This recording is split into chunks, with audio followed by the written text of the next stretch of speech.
me get you tabbed up. That video that you just sent me, was that Yeah. 2 cars with metal music? No, it's the Blinking at each street lights are like blinking at each other, and I'm looking at like them, and they're just like in Morse code to each other.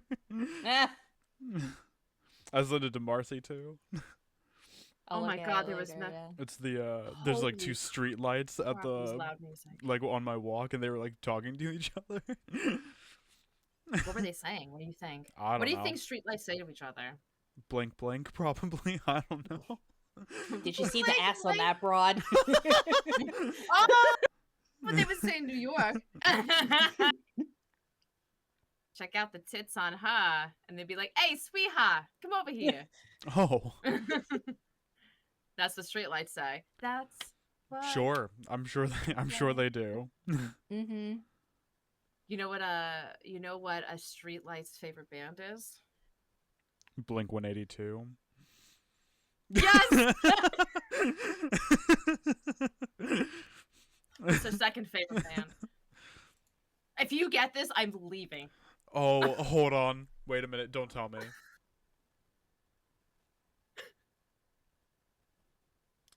I probably have an answer for this, but I can't think about it at the moment. Streetlight Manifesto. Damn it! That's I was not trying what to I was think of going the to say. second word. I couldn't remember. I was would have like- walked away. It would have been Max and Marcy. It would have been the show. And then what would happen is I wouldn't have came back, right? And then you both would have went live, realized that, hey, we both have red hair. We should continue doing this together. And then, Oh no! and then The red 2026 is, cast. yeah, scary for her gingers or something. Like they would change it a little bit. Oh Man, gosh. I can barely stream. You think I can put a weekly podcast in that rotation? I don't think so. It's rough. I had a podcast before the one I have with Max. This one. That's so weird. It's like The I feel one like that it's we're not on happening right now. And it was with my friend Jess. It was before I streamed, and it was called. It's still on Spotify. It's called Dead Sexy. And it was her and I, and it was, we would pick like a horror movie a week, and then we would watch it, and then we would record about it. And we started it a little bit before the pandemic. And then when the pandemic hit, what we would do is record on GarageBand, but like separately, but still be on the phone so we could like hear each other. But then one person, because it's like quarantine, would have to do all of the editing. And it's not like here, like on Twitch, like Max, like will go back and he'll watch the podcast and he'll make clips, but he doesn't have to do any real editing. Right. Me, for like, it was just a like a speaking podcast, I'd have to do the editing. I'd put like an intro, outro, like things like that. And it was really difficult. But I still did it. But then it became a chore because the girl that I was doing it with, I love her to death. She's still one of my best friends. But we would have plans to do things like, oh, we're going to have an episode on like, I don't know, like Chud or something. And then I would watch the movie and she wouldn't. And then it came to like, let's watch 3 movies. And I'm like, okay. And then I'd watch the 3 and she wouldn't. And then she would cancel. And it became like that. So at that point, I'm like, listen, I'm doing at this point, like all the work, like putting this together, editing and watching the movies, and you're not doing anything. So it was really hard to keep up. And, she's like, I'm sorry, my schedule and totally fine. But yeah, it's hard to keep up. We did that weekly. We tried to keep up with it, and it's just like so hard. But yeah, that's still Dead Sexy. I could well, there was like a couple of other names that we were thinking of at the time. My God, it's such a flash in the past. Fuck. Do you listen to a lot of podcasts, Marcy? Not really. I listened to this one. I do listen to this one. This is actually one that I recently put into the rotation. I think I put it in right around when you had Mr. Key Rock on, because I was like, oh, hey, this Yeah. podcast exists and I know all of these nerds. Let me go ahead and listen to this. So I've just listened to it every month ever since. Sometimes I'll listen to the Dead Meat podcast if like the movie or the topic's interesting. Um, I'm trying to listen to the CEOs of Screams one, but I'm not really a podcast person. I'm more of an audiobook person. Me too. I Yeah, love audiobook, but I yeah, listen to like it has to be like some sort of smut. Like I have to be interested in it, in that's order for me fair. to like take like hours, like something that I like to take like hours to listen to it. Right. It's hard. It's hard to like because all It you have is is. time, right? And it's hard to Mm-hmm. find time during the day. And podcasts are Mm-hmm. generally long. I mean, our podcast is 3 hours long. That's a half a workday commitment. Well, Sometimes, you know. that's for people who have lives. I don't have a life, so this what you see me doing right here. This is what my day typically looks like. So I'll be playing video games and like I'll have like a podcast or a YouTube video or audiobook going on the second monitor while I play like Minecraft, Schedule One, whatever. Well, it seems like you have a really big digital presence because you mentioned Mr. Keyrock. Every Mm-hmm. time I feel like I go on Mr. Keyrock's stream, I'm delighted to hear the cute, adorable voice of our Scream Queen Marcy in the back. How did you and Keyrock get together because you kind of like, correct me if I'm wrong, you're kind of like adding commentary to what's going on in his streams already. How did that blossom? How did that come together? Oh man, so it just kind of like fell in my face onto it, I guess. I joined the CEOs back in gosh, what year was it? It It was was last last year. year. So April of 2024, I was in the April batch, and I started very quickly trying to make friends. And Mr. Keyrock was one of the ones that I was making friends with. Um, and I was friends with Midge Sniper, Midge 007. She was one of like my anchor friends on the team. And she was doing a weekly thing with Mr. Keyrock that was originally called Highlights, that was then rebranded to um a different thing. And it was like four of us. We would take an herbal refreshment and play video games together. And I guess like Keyrock and I just kind of got a lot closer, thankfully. And we've been playing like a lot of games together, and like he likes to have a co-host in his stream, somebody to like talk with, somebody to like bounce commentary off with, somebody to like help him through a puzzle or something. And normally his friend Brandon is his co-host, but whenever Brandon's not available, he'll be like hit up one of his other friends. And recently I've been on the, I guess, top of the list, and it's been really fun. I've been really grateful. I've been wanting to do it and having the opportunity to do that and see different kind of games as well, because he plays kind of different kinds of games that I normally play, has been really fun. And also I get to bully the shit out of him. So Always a that's my plus. favorite hobby, is just bullying the hell out of him. So I love him. And as a voice actor, he probably, like you said, like knows Mm, about different games that you would right, never hear of, or right. he's such a good like community member. Yes.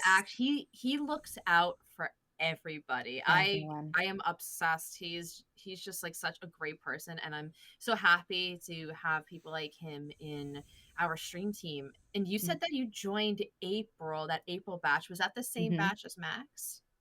I think Yeah, it was it was. Yeah. actually. Yeah. Yeah. Oh, that's I so know. awesome. That's so sweet. How did you end Yeah. up because at that point the CEOs were, I'm gonna say, we had the initial Mm-hmm. batch, which was like literally Tubin put on Twitter, Tubin Mm-hmm. Monkey, the former owner of the CEOs, he put on Twitter, who would be interested in joining a brand new horror stream team.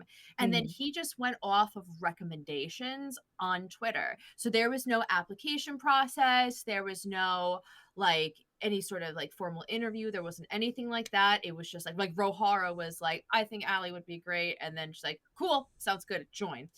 After that, then there was applications, and then I think you were on the next of that, so very early into CEOs. How did you hear about CEOs? Because at that point they were like a relatively like new team, only been around for like maybe a year.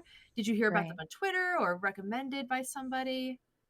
So, like, yeah, it was mostly Twitter. I'd been streaming since like 2020.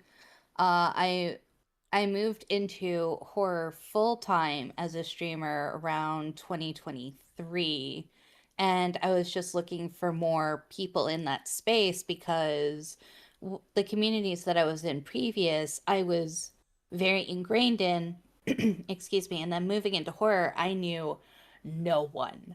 It was like completely unventured territory for me, and I was like scared shitless. I was like, what am I doing? I have no community here. I need people now. So I just went scouring and I was like, okay, CEOs, crypt community. Let me paw through here. Let me look through. I was actually an applicant in the first wave of applicants and was denied. And I was like, okay, I'm gonna get in the next time. Mark I my love words. that. I will get in, damn it. And then I did. Um, yeah, but I'm one of those, if I want something, I'm gonna get it. Um, but yeah, I didn't even realize that like CEOs and like the crypt community were both in their infancy when I like joined them. Like I didn't realize that those programs were so new. I guess I was just in like the right place at the right time type of thing. Did you think that you got denied for CEOs because at that point you said you were transitioning into horror, so you weren't so what I'm hearing is like you weren't like at that point like a horror streamer. Do you think that had anything to do with it? No, I was really firmly in the horror space. Oh, you I were. think it Okay. was the fact that I just didn't know anybody.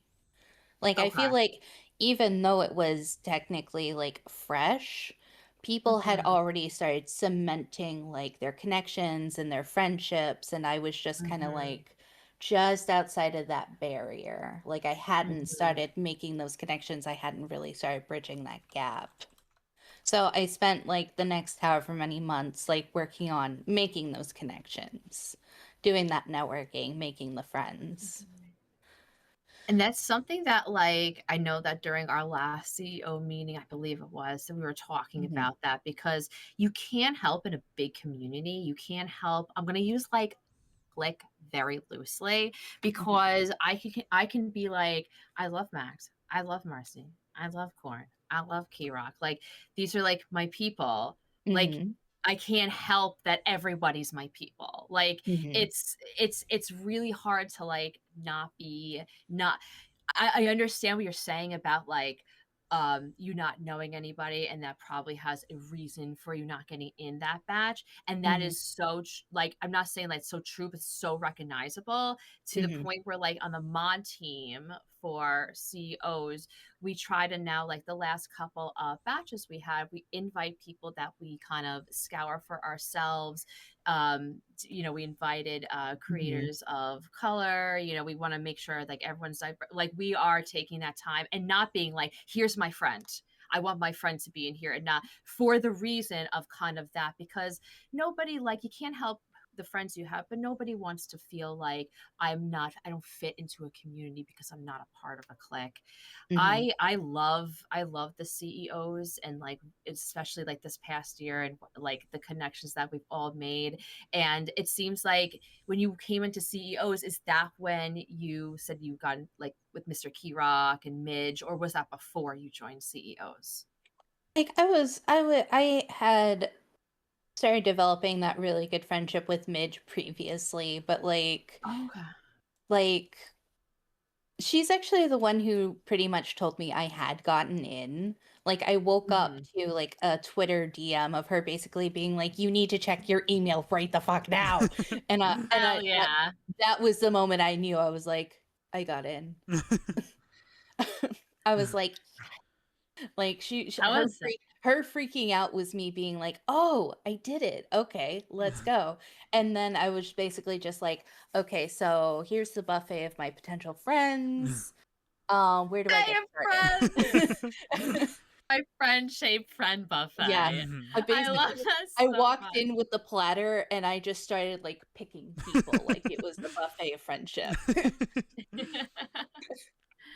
I notice Little Misfortune, Fran Bow, and is that Benjamin?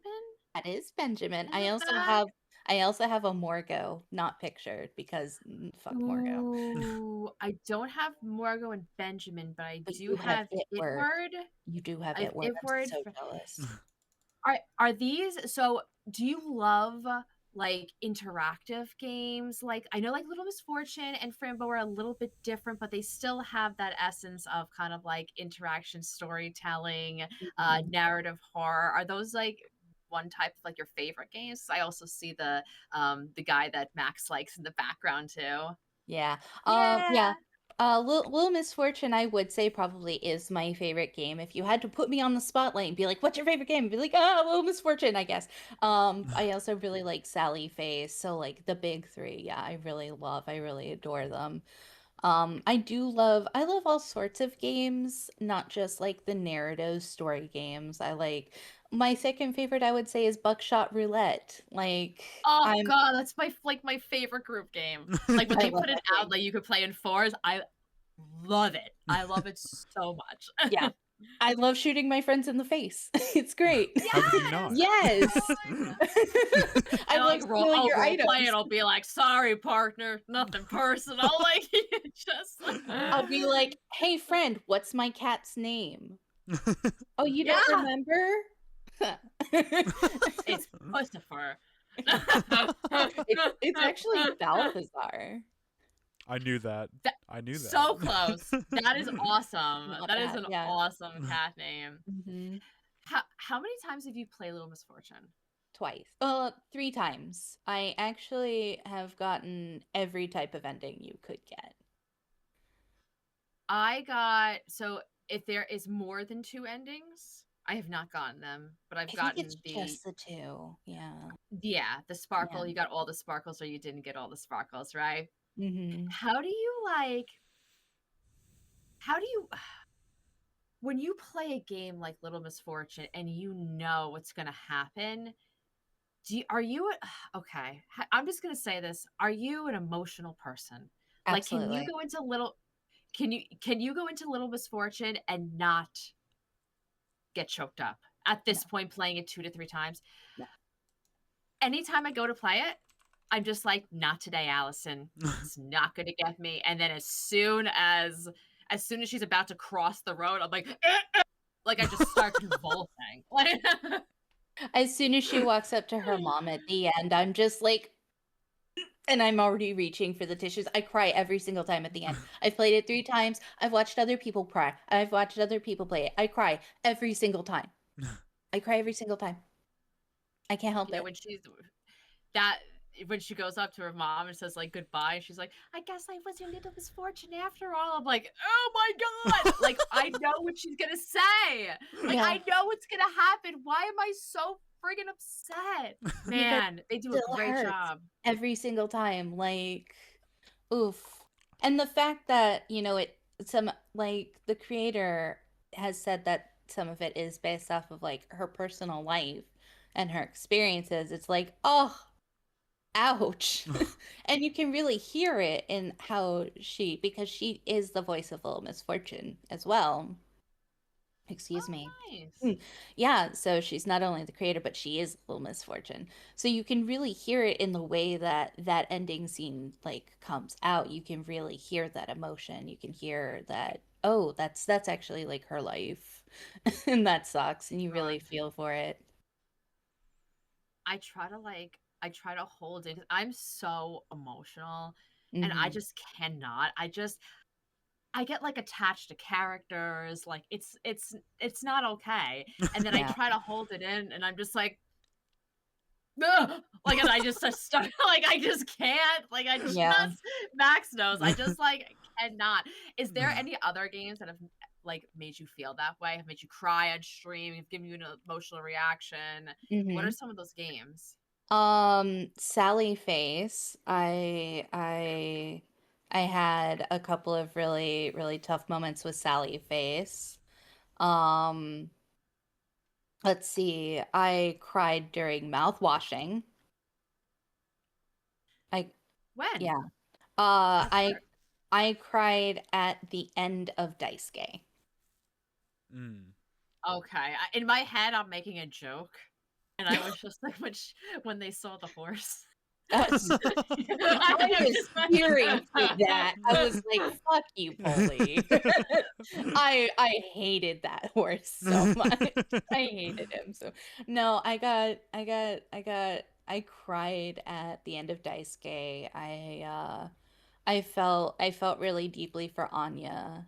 I felt really deeply for Swansea, honestly. Um, and I felt really kind of angry at the end because I wanted to see Jimmy's ultimate fate live on camera, personally. Yeah, like why'd he put that dude in the capsule? Yeah. Like I mean, it was just like what? I understand why it was never going to be a good ending, but yeah, I wanted to see Jimmy's last meal, personally.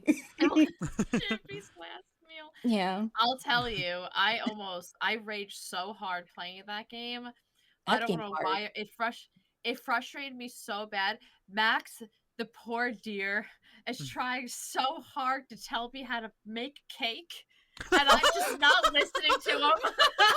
It's so That cake segment I'm sucks. like, Yeah, she was fuck this like, I cake. was like, do this, and she would do the opposite of this, and I was like, no, stop, just stop, just stop, and then I would just like tell her to do the thing, and she just wouldn't do it. I Mhm. was like, I get it, but it tried. is just you did try, but it was just like, it was just like I just wish you would listen to me sometimes.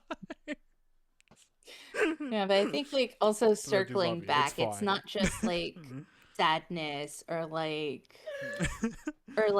getting sad or crying at games. There's also like some games I can't play because I had like a God really damn it! bad. I'm so sorry, Marcy. I You're can't. fine.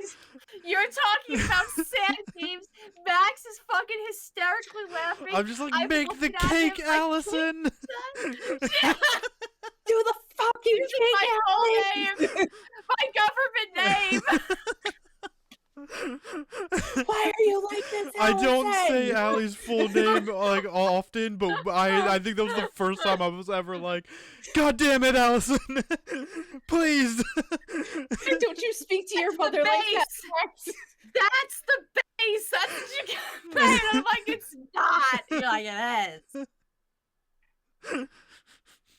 Sorry to interrupt you, Marcy. I was I'm so losing my sorry. shit. Oh god, it's what it is. Marcy knows. Marcy has seen Scary for her. Knows her podcast. God damn it. By the way, before it's out of my head, I want to say Marcy Macabre is like the best derby name. I don't know if you've ever Ooh, played thank roller you. derby, but I'm just like Marcy Macabre. Like that's such like a Mhm. cool fucking name. What would your roller derby name be, Max? I don't know. Let's rock your shit. This is not a It would question I have was to be thinking I was something gonna to do be with asked. rocks. Yeah, probably. You were like, no, it was the way you just did that. You like had the mic close to you, and you're like, I don't know, like. Because I was trying to finish some talking to like chat, and then you just did it to me. I was like, "Oh, this is too much right now."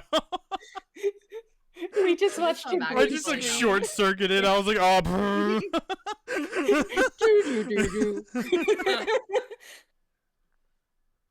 He's back.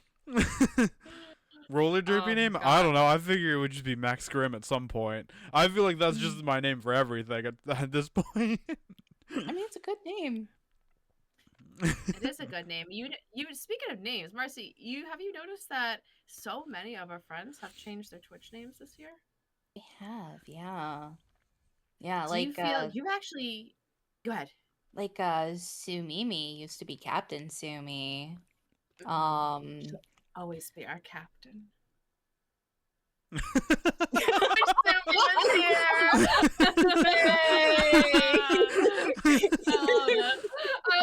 was like perfect. We need to send like that specific screenshot to her. Yeah.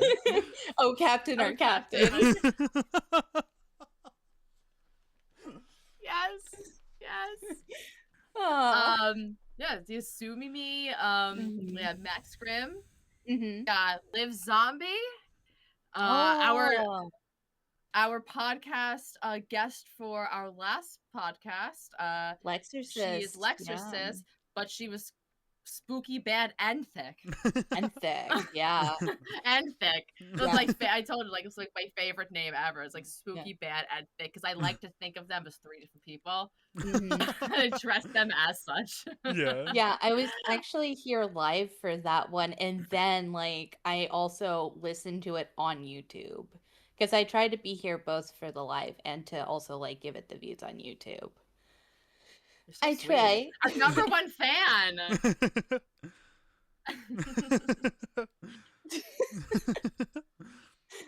You've been streaming, I think, longer than all of us. 2020, you said? August 2020. Yeah. Do you remember what it was like going live for the first time? Like, what even made you want to get on Twitch? Was it the pandemic? Were you like, I need friends, I need interaction, like I like video games, I want to learn video games? Like, you're laughing, so I am super excited for this answer. Oh, look at that. You're like, let's go. How far back do you want to go? From the time you were born. Horror has been in my DNA since before I was born. Your dad is Ozzy Osbourne. Oh God, no. Okay, I was just no. Okay, no, both of my parents are horror lovers. Okay. Yes. Not Ozzy Osbourne. No. No. What's the difference? What? I mean, I could have lied and been the coolest person you've ever met, honestly. No. But two horror lovers got together. They made this weirdo. And I grew up from a very inappropriate age watching horror movies, which is funny because my favorite growing up was Nightmare on Elm Street, which is funny calling back to Lexorcist, who's a massive fan of the series. But yeah, I would go between Nightmare on Elm Street and The Lion King. That was in the daily tape rotation at 6 years old. You're just like, welcome to my world, bitch. Yeah. If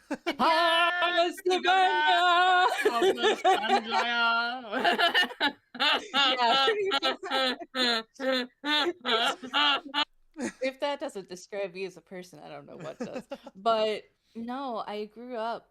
I was born in the 90s, so I grew up watching the technological boom happening. And we go from, these clunky giant video cameras, America's Funniest Home Videos, all that to the online digital era. And I was like, oh man, I always wanted to be an entertainer, but being rotund, being a little thick, Hollywood just was never gonna be my kind of thing. And I was like, okay, whatever. But as like YouTube came out and like live streaming was happening, I was like, man, I wish I could do that. And I was doing like bedroom vlogs as a teenager, and like then I started getting involved with like Slenderman ARGs, and then like I started building a digital footprint since my teens. It actually, funny enough, started with Markiplier. As so many of us do, yes. The birth of the Let's Play and like the king of FNAF. He has his two best friends, Bob and Wade. Wade is the important one. because he has a group of friends, and when Dead by Daylight came out, he would live stream Dead by Daylight with those friends. And I would watch those like VODs on YouTube from his friends, and I'd be like, man, not only do I want to play Dead by Daylight, I wish I could stream. And this was like this was as long as Dead by Daylight's been out. But that really just wasn't in the cards for me. Excuse me. So when the pandemic hit, I had been getting into a game called 7 Days to Die. And I had been playing it. You guys know me. When I get into a game, I put in hundreds of hours into it. And 7 Days to Die was like the one game that I started really doing that. I have like over 2,000 hours in that currently. But I started like watching streamers and like trying to figure out how to better play, starting to like make friends in streamers communities, starting to actually make friends with the streamers. And they would have like open community nights where they would invite community members to actually come in and play on servers. And I would do that, and there was this one, I had this I made friends with him, this one friend named Kalme, and I would be on open mic, we'd banter back and forth, and his community was like, that Marcy person, they're really funny when they bully the shit out of you. And I guess I became like his what do you call that? You're not really co-host, because Like there your were more that like your banter friend, like yeah, just like kinda like what I you and Key guess Rock do. yeah, kind of. I guess there was just kind of like I became a member of that. And he joked one night. He's like, "So Mercy, if you're so fucking good at this, when are you gonna start streaming?" And I'm like, I don't know, man. I don't know. He's like, "Why not? You'd be good at this. You're so fucking funny." And I'm like, "I don't know, man. I'm funny because you're a dumbass." But then like other people in like the space were like, "Marcy, you need to join us. You need to start going live so like we can collab and do all this stuff." And I'm like, "Yeah, I don't know. I don't really have the equipment for it. I don't know." And then like the pandemic hits, and like my husband looks at me and goes, "You want to start streaming?" And I was like, "Yeah, I kind of do." And shout out to my husband, Swaggy, who helped me build my computer from the ground up. Was like, every time I was like, "I don't know what I'm doing," he's like, "You can figure this out. You're smart. You've got this." Like, he's been my cheerleader day We one. stand. Yes, he is like the best ever. I love him so much. And yeah, I just like I started turning those friendships into like networking as well. So not only was I playing with my friends, I started thinking of them as like coworkers as well. Because I know that it's not just, like what you know, it's like who you know as well. And by the time I hit go live, I already had over 100 followers. I hit affiliate a week after I started streaming type of thing. Like I hit the ground running. Marcy Macabre actually is not my first channel name. I actually did a rebrand around 2022 because I was initially a 7 Days to Die streamer. I was Marcy Playground, kind of like after the 90s band. Yeah, because That's cool too. every time I told somebody my name, they're like, "Oh, Six and Candy." I was like, "Okay, fine. Screw you. Fine. My username everywhere is Marcy Playground." I love that. Yeah. But then like I started realizing that maybe I'm not as good at this game as like Flaggy Not Now. I was wondering what Sorry, that was. I forgot to His turn off my voice. ringer. Oh no. That's your husband's voice. He's like, "Marcy." He's He's like, asking if he wants some "Yippee!" milk from the store. Yippee! There we go. Okay. And yeah, so I was like, I started like transitioning away from 7 Days to Die. Yeah, yippee. um, and I was like, well, I'm getting really tired of being Marcy Playground, but I don't know what I'm doing. And I had like this period of just like floating in like variety. And I did like my first Halloween stream where I played a Chillus art game, and that was very widely received. And I was like, but I'm so much of a scaredy cat. Why do people what? I can't play horror games. I have a bad heart. People are trying to kill me. That's what Unless people want to say. that is what people want to see. Hmm. And then like I took a step back and I go, who am I? Like at my core, who am I? What do I like? Instead of putting on a facade in a show, who am I? What do I bring to the world? And it's this. This is me. So I was just like, fuck it. I'm Marcy Macabre, bitch. And I like Yes.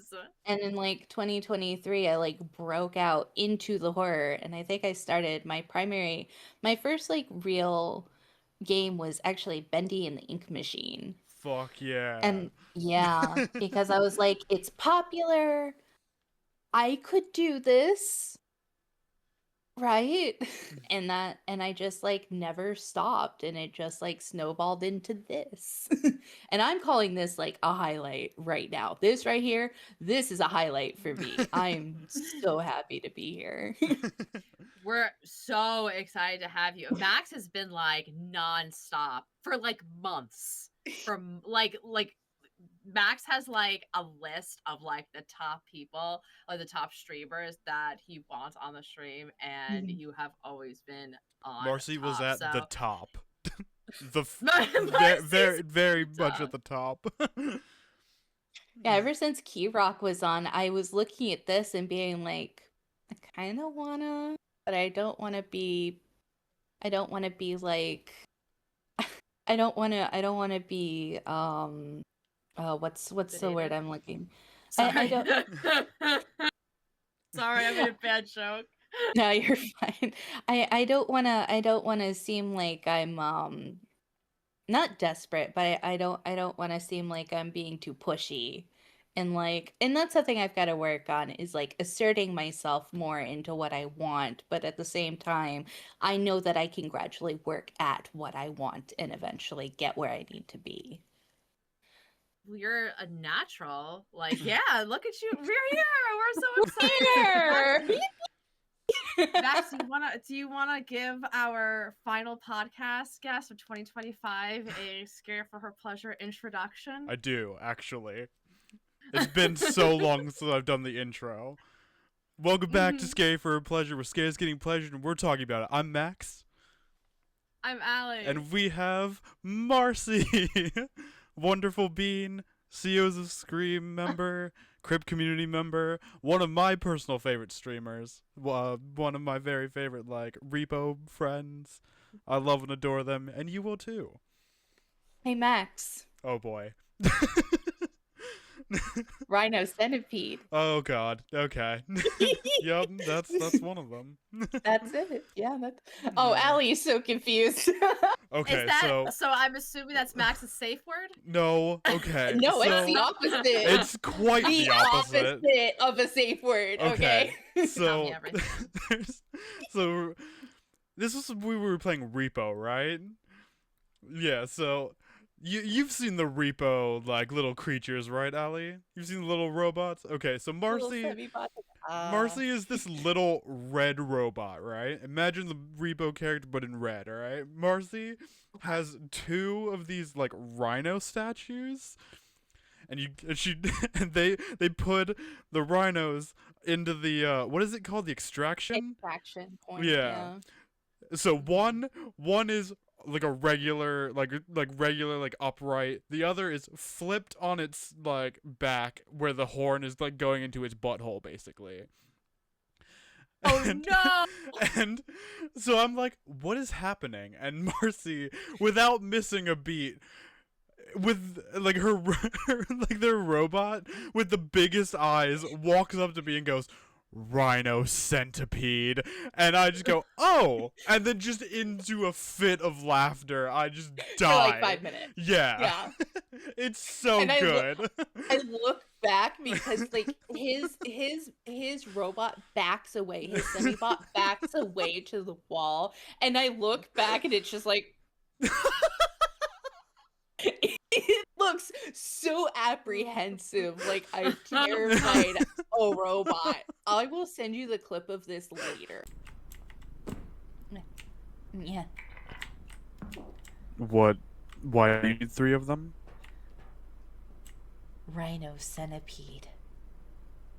Oh, I see.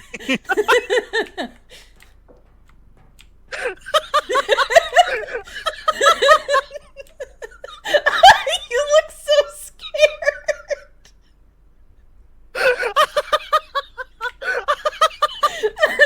You look so fucking apprehensive.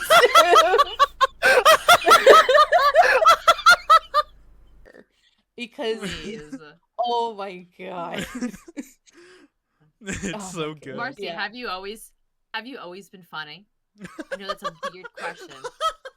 No, I asked this. No, wait a second. I asked this because Max was like, without skipping a beat, Marcy, and you were like, even like the hour that, or even like a little less the hour that you've been here, I'm like, you are so funny.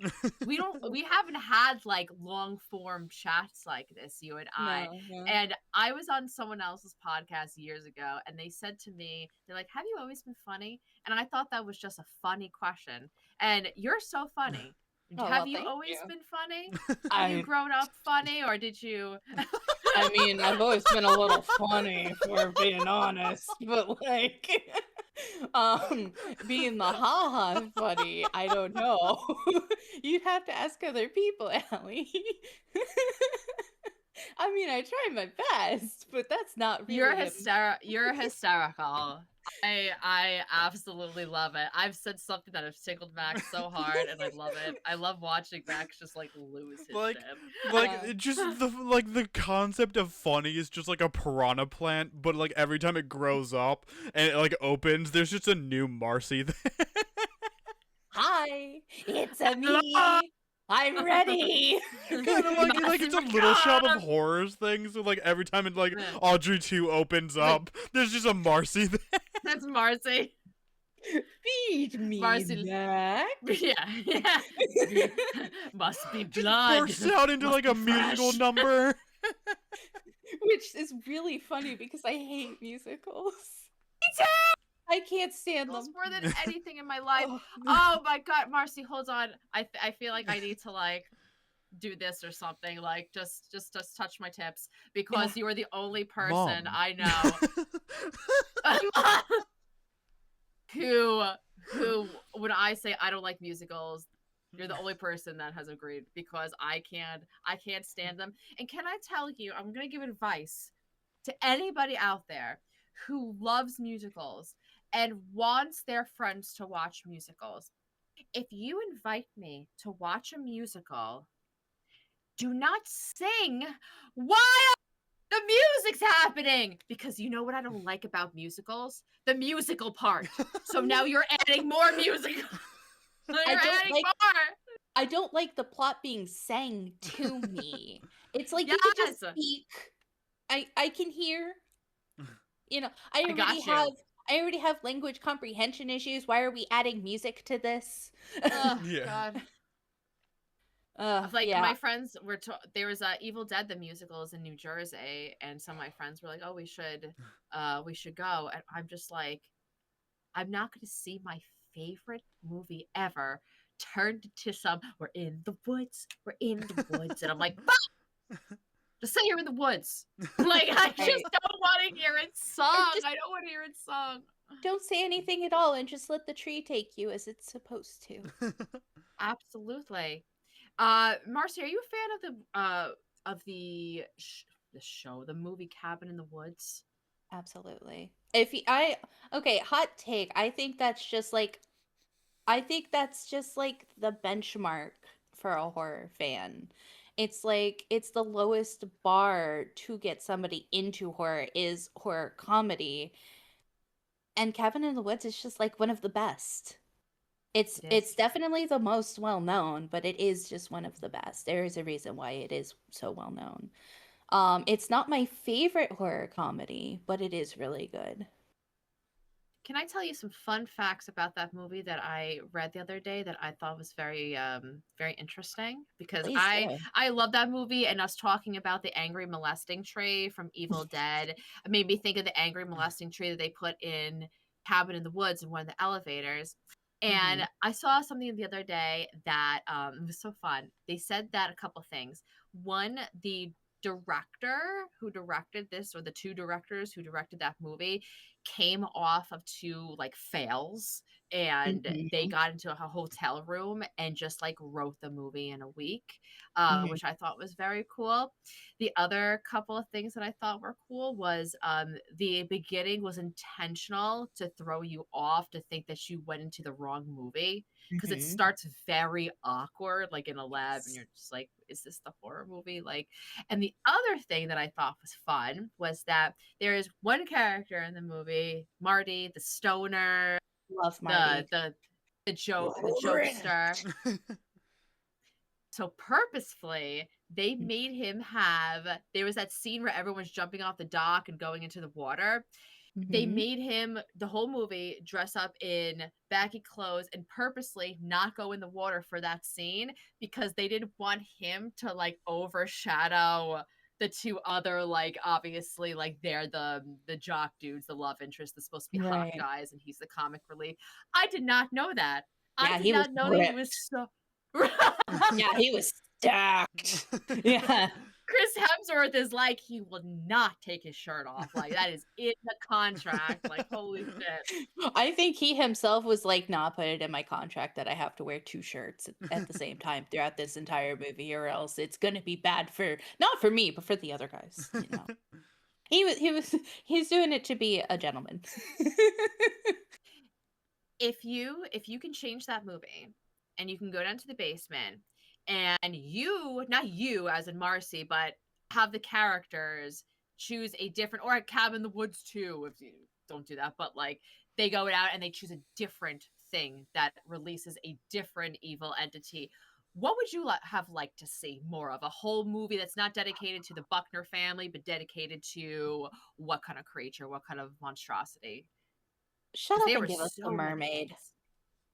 Yeah. Shut up and give us. And give us the mermaid. Come on.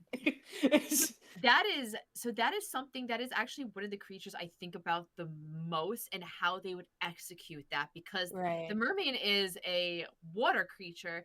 So Right.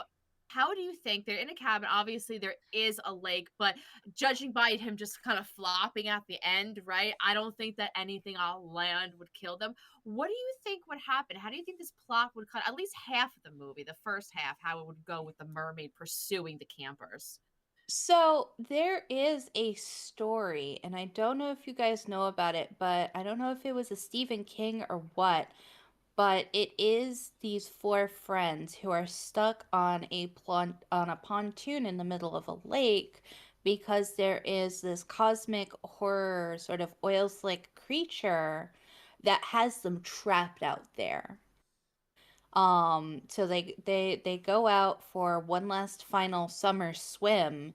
They're on the pontoon, and this thing that just looks like a pile of garbage swims up to them, and it eats one of them.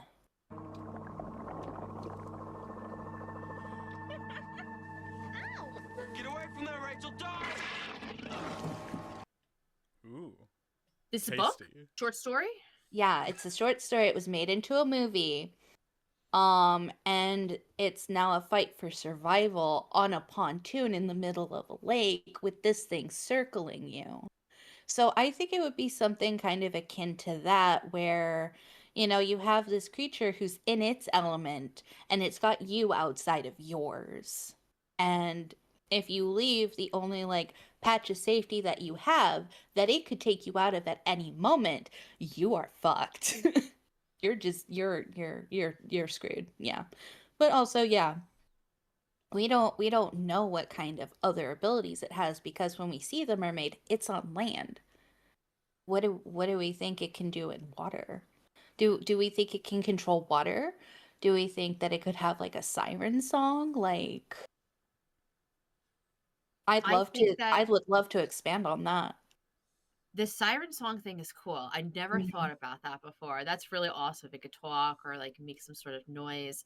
I Mhm. think that if we did get the merman, the I don't know what you call them, the engineers, the guys in the booth, Mhm. I think they would have to do a little bit more play because we saw in the movie, the regular movie, that they, manipulated the girl's hair dye to make her a little ditzy. They upped the pheromones to make them want to fuck there in the woods. Like Mhm. they're influencing the They kids could there, right? they could make the water turbulent, or they could make it to where they're more tired, to where their decision making is impaired, or they fall asleep, making them susceptible to being grabbed or something, you know.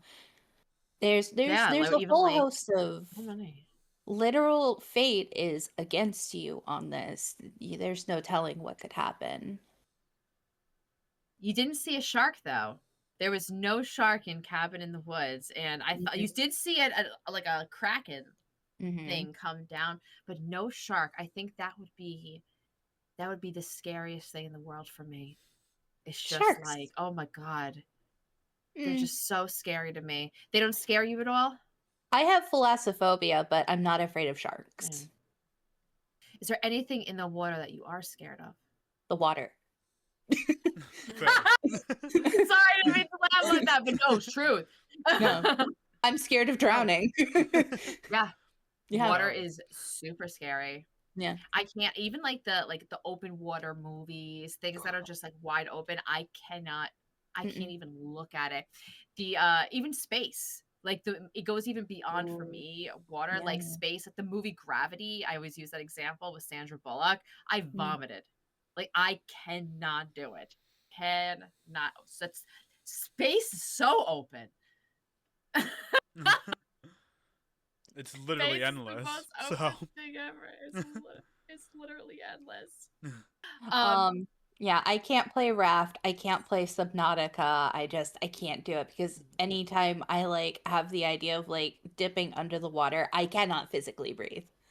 Yeah. oh yeah, I played it's Iron horrible. Lung, and the fact that I Ooh. thankfully you never see like outside of the enclosure, because if I had seen like you going down into the ocean of blood, I wouldn't have been able to play it. Mm-mm. I'm thinking about it right now and getting like sweaty. Like that is Hmm. horrible. That is a Yeah, I horrible can't do thing. it. Oh my gosh. Yeah. We are very much the same on that. Um, I wanted to ask you because you said that, and I totally agree with you that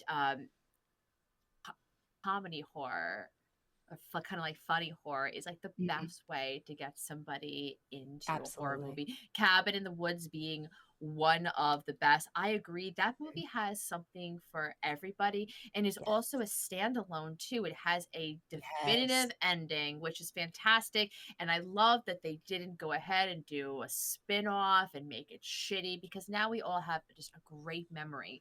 You said Hmm. it's not your favorite horror comedy. Did It's you not. have a favorite horror comedy in mind? So I have a couple.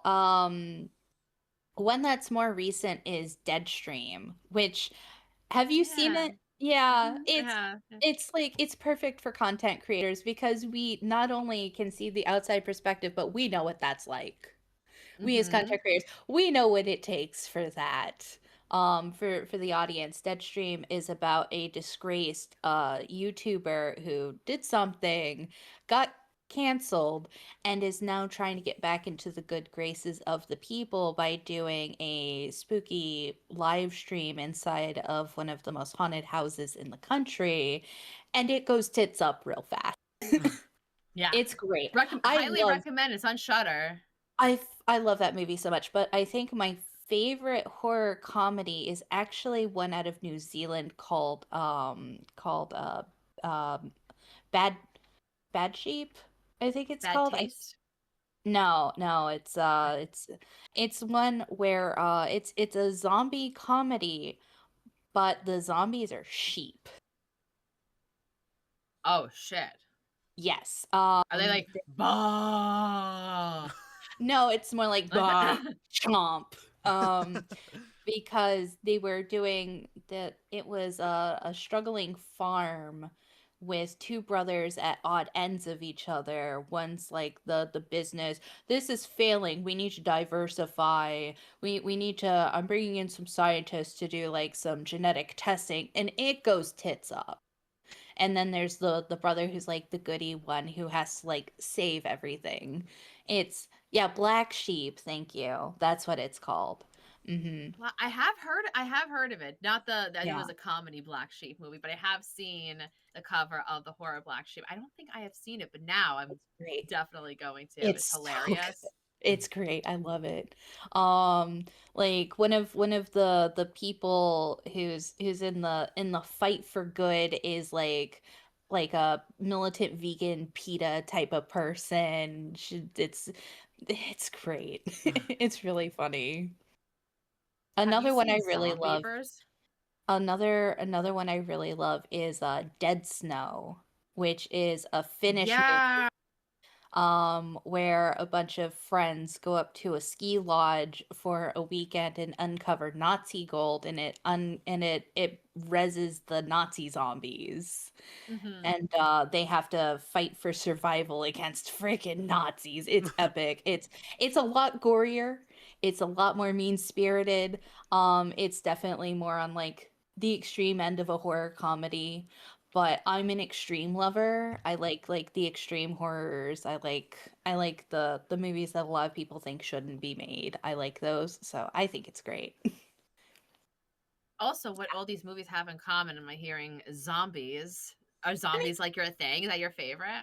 I do love zombies. I mean, I grew up with Night of the Living Dead. Night of the Living Dead was like one of my mother's favorite movies. So, yeah, zombies does have a special place in my heart, but I'm actually more of a vampire person. Um, I adore vampires more than I think zombies. If you could get bit right now and stay the same age how you are, you're offered, I don't know, Edward Cullen comes up to you and it's like, I'll make you young and shiny. No, I'm I'm it rejecting depends on the vamp. it. It would greatly depend on the type of vampire. It would Mhm. depend on the perks that come with it, and it would also depend on the Right. cons that come with it. Um, the the type of vampire that Edward is, absolutely not. No, because I'm not dealing with the Volturi for the rest of eternity. Fuck that. Right. No, Aro is a nutcase. No.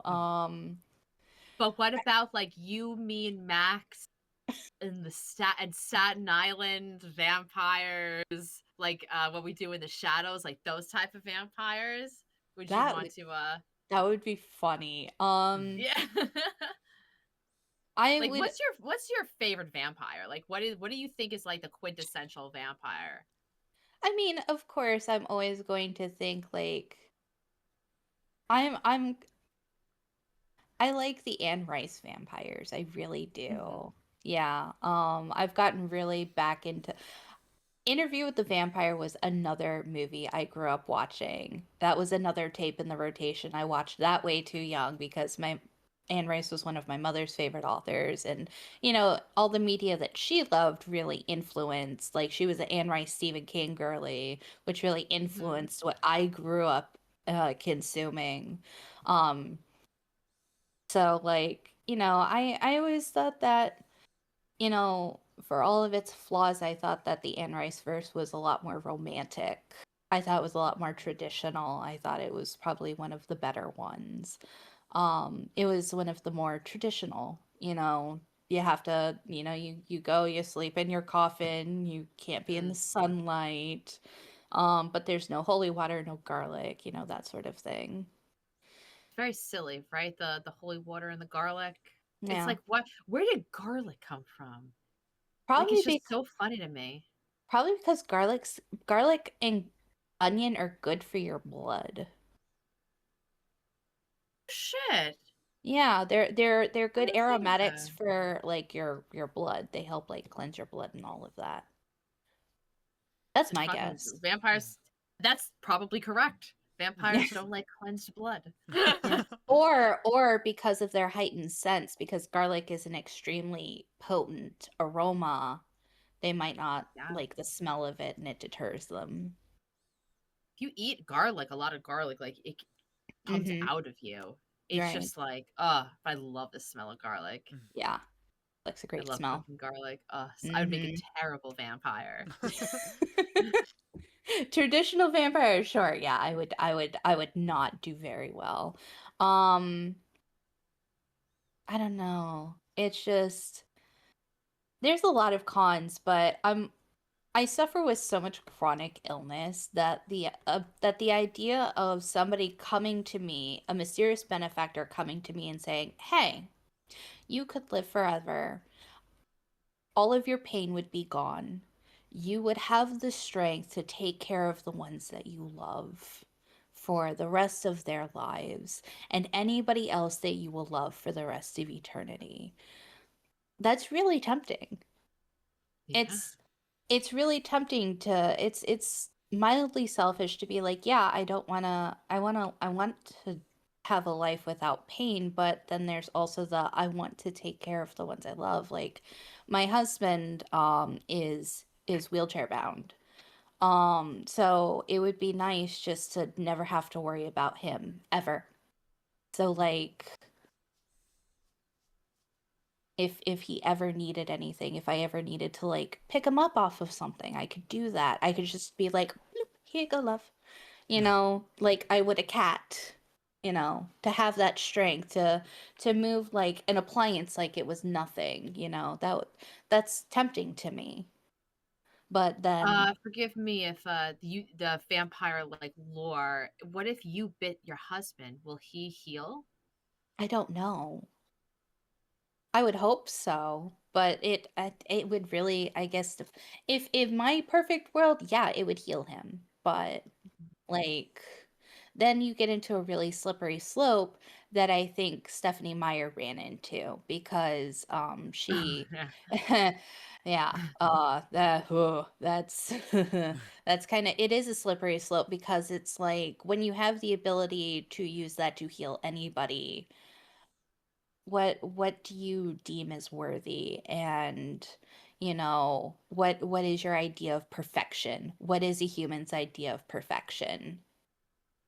And it's really a good look at what mortality looks like in the eyes of somebody who wishes that it wasn't a thing. You just like said something that like really you said um uh oh my god, hold on, goldfish brain. Like if he gets in like how do you when if you have like that power to like heal anybody, like who do you deem worthy? Um it got me because I'm thinking about this almost like in real life. Mm-hmm. So if you think about people who are in power having this power and being Mm-hmm. like, well, even like I'm holding up like an orb, but like having this power and being like, well, deem, I deem who is Mm-hmm. worthy. And that's such a scary thought. Right. In I real don't life stuff is so scary. have are you guys familiar with Death Note? I love Death Yeah, Note. yeah. Yeah, the light Yagami problem. It's the light Mhm. Yagami problem right there. Like if vampirism is available to everybody, it's available to everybody. You know what I'm saying? It's Mhm. available to the quote unquote good ones, but it's also available to the quote unquote bad ones. And that's something that we would also have to grapple with as a society if vampirism was a widely known thing. And that's a problem. So interesting. I love Death Note. If you were given a Death Note, if you found a Death Note and we're told the rules at first, and we're Mhm, told that if you even make one entry, uh mhm, your soul is null and void to go to heaven or hell, mhm, but you have this power, this incredible mhm, it's you're essentially like God in your hands. mhm. Would you use it? Like I know I think myself. about this often. I know myself well enough. I don't have the willpower to not use it. I don't have the willpower to lock it away somewhere. I would use it. do you think that then you'll end up getting corrupt and like the power Absolutely. will go to your head and then it's macabre note. Yeah. It's the Marcy version. I highly Yeah. recommend if anybody has not seen Death Note. Again, it's one of those. This is an anime, but it's a complete anime. I Mhm. love. I could do it again. I'm only do it for Max. I love completion. Um, I did that once and Max died. It's my I love favorite. I love I love to finish. I love a finish. I love I bet you so do. like Behave. Good lord. There's children watching. that's just That's my not my child problem. watching. Like Cabin in the Woods, like another anime I love, Monica Magica, Mhm. like Death Note. It is one complete season. It's like I think 37 episodes, 40 minutes each. It is so good. And the rewatch is even better. Like Mm. just and it's spooky, it makes you think. It's just Mhm. like the whole time, if anyone has not seen Death Note, it's low commitment anime for a big payoff. Right. Off. Wolf. Off. Yeah. I God, I love your accent so much. Too, like it's so. Thank you. I appreciate that because I get so insecure and I just blow it off like I'm not, but I so am. I'm just like, God, why do It's I probably the love reason I this so much? watch is for the accent. Yeah. Because, like I said, my mother was from New York, so it kind of feels a little bit like home every time you speak. That's And so it's just like nice. it reminds me of like being here reminds like this Discord right now feels this chat feels like home right now. Like it feels like Mhm, I'm by a campfire. We're at the campfire, I'm with my mhm. friends. We're having a really good time and it's just very comfy. It's wonderful. That's so sweet of you to say because that's exactly how like Max and I want our guests, our friends on the podcast. That's how we want them to feel. That's why we don't go in with any kind of script. We generally like I have a couple of things in mind that I would Mhm. like to know more about you, but I will speak for myself. I thrive in an environment like this where I can just have a natural conversation with you and Mhm. and then questions and things that I want to know or Max wants to know, Branch. we'll just go from there. Like having like I'm not gonna have cue cards. Like we're not like professionals like making millions of dollars on this with cue cards being like da da da da. That's not like the way. That's not Right. like the way we want to be by the campfire, Mhm. chatting, getting to know our friends, and that's not always what this podcast has been, but that's what it has evolved into. It started as Right. just like two friends just chit-chatting about horror, and then one day we're like, oh, you want to have corn on, and our friend chill, and we just started Mhm. chit-chatting. We're like, we like having guests on, and then we would do it every so often that became pretty much every other month, and getting to know our friends better and like have these like natural conversations. It's not Mhm. only like we want to like display like how awesome you are, but like every time I get off of this 3 hour long podcast, I feel like I made a new best friend. Like Yes. it's really really nice, and that's what I selfishly get so much out of this. Mhm. Like It's I like I speed really do love dating, it. but friendship. Yeah, Yeah. absolutely. Oh, you were talking about you were like, oh, that's why I watch. I was thinking about this, and we haven't asked any of our guests about this yet because it is something that's very new that's happened in the Twitch community, and it has put an extreme damper on, I feel like, everybody. If anyone did not know, Twitch had changed their lurker rule that if you are not active in the chat for like 20 minutes, they don't your view does not count. They consider you a bot. And if you have more than, excuse me, like 3 tabs up at once for your friends, two tabs for your friends, it does not count. Mhm. Now, Marcy, Max, and I, we've been on Twitch for a long time, Mhm. 3, 4, 5 years, and always Twitch's philosophy, their statement to us at least, has been that Twitch thrives off of lurkers. Like Mm-hmm. lurkers are a huge part of Twitch. It's a huge part of growth. Like It's the backbone of the it's the platform. backbone, absolutely. Mm-hmm. And they just completely shut down so many people's prospects of getting partner, Yep. getting like we already and like Sponsorships. Yeah. sponsorships, any sort of recognition because like Mm-hmm. let's face it, let's like 100% real with everybody. Mm-hmm. If you're not a streamer who is getting like bigger numbers, like things like that, like they don't look at you. Like Right. they're not gonna look like Capcom's not gonna look at you if you don't Mm-hmm. have this amount of numbers. Like all Yeah. these like big things and these goals, these sponsorships, these Mm-hmm. opportunities, the carousel, like all these like to get onto things, they're not looking at you if your numbers are low. Right. Now we have even lower numbers. Right.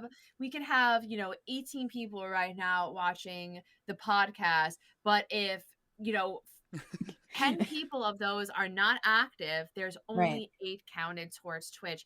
And not everybody's goal is to get partner, Mm-hmm. but everybody's goal is to be seen and is to Mm-hmm. have an interactive, environment and to feel good when they're streaming.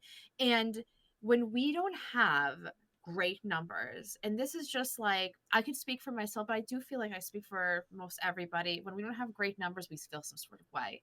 We're Yeah. like, what did I do wrong? Or like, Yeah. oh, I'm playing a game that's not a horror game. I'm playing, I don't know, like a dating sim or something. Nobody wants to watch me play dating sims, and I have nobody watching me, and then I get upset. Like, Mm-hmm.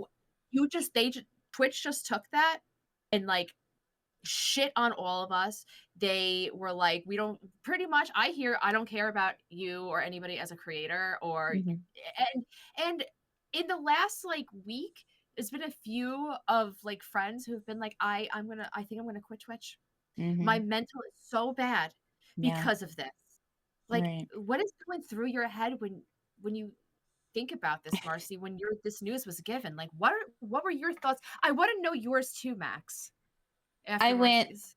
I kind of went, ah, shit, here we go again. Um, so I'm like, yeah, that sucks because as much as we hype each other up and we're like, don't think about the numbers, we're always thinking about the numbers. That's just the way of it. But you also have to remember, Twitch doesn't give a fuck about us. You have to remember that it is owned by Amazon, which is a mega corporation. What is a mega corporation going to look out for? Itself. It doesn't care about you. It doesn't care about you. It doesn't care about me. It cares about itself and its numbers. So, if I can still do what I do in the face of that, I'm still winning. If I'm still Mhm. making people happy, even though Twitch's numbers doesn't show it, I know it. I'm still winning. I'm still having a good time. And the people who are here are still here. Even if they're not counted, they still matter to me. And that's what I take away from it. Is it doesn't matter if you're invisible to some algorithm. I see you and I love you. Okay? I see you and I love you. Yeah. For a lot of people, that's Yeah. easier said than done. Like, Yeah. is there any advice that you can give that's like you can say like it doesn't matter, I love you, but then at the end of your stream, only 5 out of those 20 counted, and it's like Right. I love you, but this kind of sucks. Like, is there like a way, like how would you give advice to somebody a streamer friend of yours who is Right. like, I think that I'm going to quit my Mm-hmm. Twitch career, that my community that I've built up, everything, because it is important to us. Right. What would you say to your friend who's wanting to quit because of this reason? Okay. Are you playing it because of the numbers, or are you playing what you're playing because you're having fun? Are you playing a game that you're enjoying? Because if you were going to play the game that you're enjoying anyway, why not go live and have the people who actually wanted to be there anyway? because Yeah. you're always going to have core members of your community. I have core members of my community that always come in and be like, "Yes, you're here." And that's what pushes me, because Mhm. there are times where, I'm in so much pain, or I have a headache, or I just don't, or I'm exhausted. And I'm like, I don't want to put on this full face of makeup. I don't want to put on a clean shirt. I don't want to put on a bra. I don't want Never. to do this. But then I remember that as soon as I hit that button, somebody's going to see that message and they're going to be like, "Oh yeah, Marcy's on. This is great." And I'm going to walk away happy. You know how some people are like, "I don't want to go to the gym," but they walk out of the gym and they're like, "I'm glad I did that." That's me with streaming. I don't want to go live, but after I've done it, I'm happy. And I know that I've made someone happy. And yeah, the not getting your numbers fucking sucks. And yeah, there are some days where that is going to be a problem, but you just have to take a step back. You have to breathe, and you have to remember the impact that you did make, because you made an impact, because you did the thing. And that's what I have to say. And as long as you are doing something that you want to do, as long as you're playing a game you want to play, like at the drop of a hat, I'll be like, "I don't want to do this. I'm going to go play Repo. You're going to watch me play Repo, whether you like it or not." And my people stick around for that. Yeah. That's it. That's You long and you short of it. your core community, that is something that Mm-hmm. is really important. We have to realize, like, none of us here are big streamers. No. We're all smaller streamers, Mm-hmm. and which means that we have a smaller community. But if Mm-hmm. we have a core community of, let's say, like 5 to 10 people who are always there, Yeah. like who show up during your starting soon screen, Mm-hmm. who redeem shake weight as soon as you go live, like like you have the Gee, I wonder who people that who want to is. be there for you. I wonder um Ooh. like that's who you're showing up for. And Mm-hmm. with the whole lurkers not counting, that aspect has never been more important than Yes. now. You have to you have to get into your head, people. You're not going to be rich off of Twitch. No. You're not going to this is something that you are Mm-hmm. think about this as something you are voluntarily doing for, let's say, your mental health and your hangout Yes. time. I Yes. work from home. I don't see anybody. I go to the gym in the morning, but it's not really like social time. It's just that, Mm-hmm. the time I need to go. And Mm-hmm. I get back and I start work. I work 8 hours.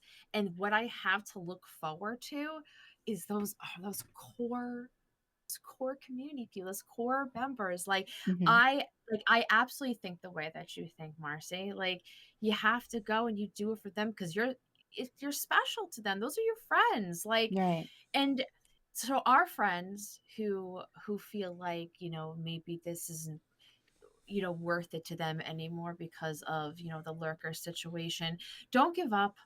Like, think, if you can just think about it as, don't think about it as anything that's like financial or I need to gain fame, I need to get, think about it as like, go into this next year and be like, Mhm. I'm doing it, for me and my friends who have been here with me for the last 3, 4, 5 years. I can't Mhm. even believe it. Like Max, like Alpha Wolf and Chad, like there's so many people who have been there like every stream for the Mhm. last X amount of years. Like, Mhm. I'm not gonna give up. If it was just Mm-mm. Max and Alpha for the rest of my streaming career, I would still Right. do it because I'm like, you guys never gave up on me. Like, I'm not going to give up on me because you guys never did. Um, but I think that is the core community is something that people need to focus on more than Mhm. ever. What do you think, Max? I mean, as someone who's primarily a lurker most of the time, like I'm not a very talkative person in real life or on Twitch. It kind of like bothers me a lot that my views aren't helping my friends. But it does like it does kind of make me feel better about, I don't want to say better, but it does make me feel like my shout outs for like on Twitter like are maybe not helping a lot more, but it does make me feel like I'm like like it makes me feel like these people are people that I trust. I hope other people go and like drop follows, like lurk if they can, because I used to That's have always like like a highlight is seeing my name in one of those posts. yeah, it's because a lot of my friends are like late night streamers, and I go to bed at like 10:30. So I'm just like, I like these people, but I can't stay up as past like this time. So, and Marcy is someone who I look up to, so always go follow Marcy. How And did actually, okay, go ahead, Marcy. it's actually really funny that we are having this discussion because I was at a recent low point. Um, like home life is kind of chaotic right now. We've got some like stuff going on, and it's like I don't know like if I can keep streaming. Like it's a whole lot of uncertainty. Like, am I even like imposter syndrome's also been pounding me in the rear a lot lately. That's another thing like a lot of streamers have to contend with. But Max, I don't know if he remembers doing this, recently sent me a message and was like, "Hey, you know, I really like I'm so happy that you're here and like you helped me get through like stuff and like I'm like so happy to be your friend." And I'm just like, I'm getting mushy. I'm like, well, I can't stop now. Well, shit. Okay, fine. I guess I'll keep streaming. Whatever. Thanks, Max, for the confidence boost. So yeah, Max is now become part of that core audience, and like it is upsetting to know that like people like him aren't being heard because he is quiet. It's infuriating, but like you got to make do with what you got. You got to roll with the punches if you want to stay winning, you know. Yeah. But sorry, didn't mean to derail the conversation. oh no, you're not derailing at all. This is all great stuff. I don't know why I did this on Horizon.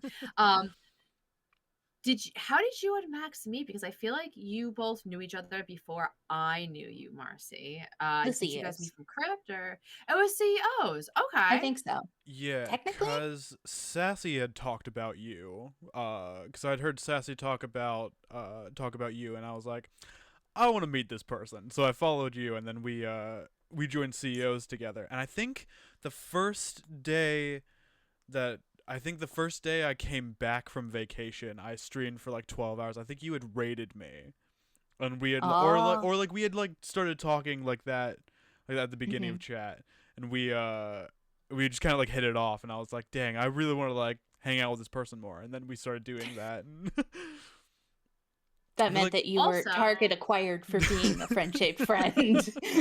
Truly. You were on the buffet plate of CEO friends. the buffet plate. I love that so much. Yeah, I feel like I almost met like I think we all just kind of like it was like that group like that day we all were Mhm. kind of just hang out together because it was like you, it was Potato, I think Gothy had Mhm. came in at one point. Mhm. It was just nice to like have like everyone like hang out and like meet each other, and then I'm like gonna say something controversial, but I think our batch of CEOs was probably the most hype. Like we came I in think and so. exploded with excitement. We're like, "Holy shit, we're in!" And we were just I like agree with that. hugging and screaming and crying in each other's arms of just like, "Oh my God, we made it!" Yeah. Because like I think so too. a lot of us were like me who were like first time denied, second time Mm, accepted. So mm, like we I know that like me and the wave that like Max and I were in, we met through being denied. Yeah. We were like, ah, dang. Oh, Oh, you too? Yeah, come on. We can do this. We got this next time. And then, Yeah. you know, we meet each other in like the group, the like general chat of the team. We're like, oh, you too? Oh my God, yes. just You that celebration of, because like why are streamers seeing each other as competitions when we can all go to the top together? Like the elevator's infinite. Yeah. Like there's no weight limit on that. Mhm. That's interesting competition. Personally for me, I have never had a problem with me thinking about somebody else's competition, and I Mhm. don't think anyone has ever seen me as competition.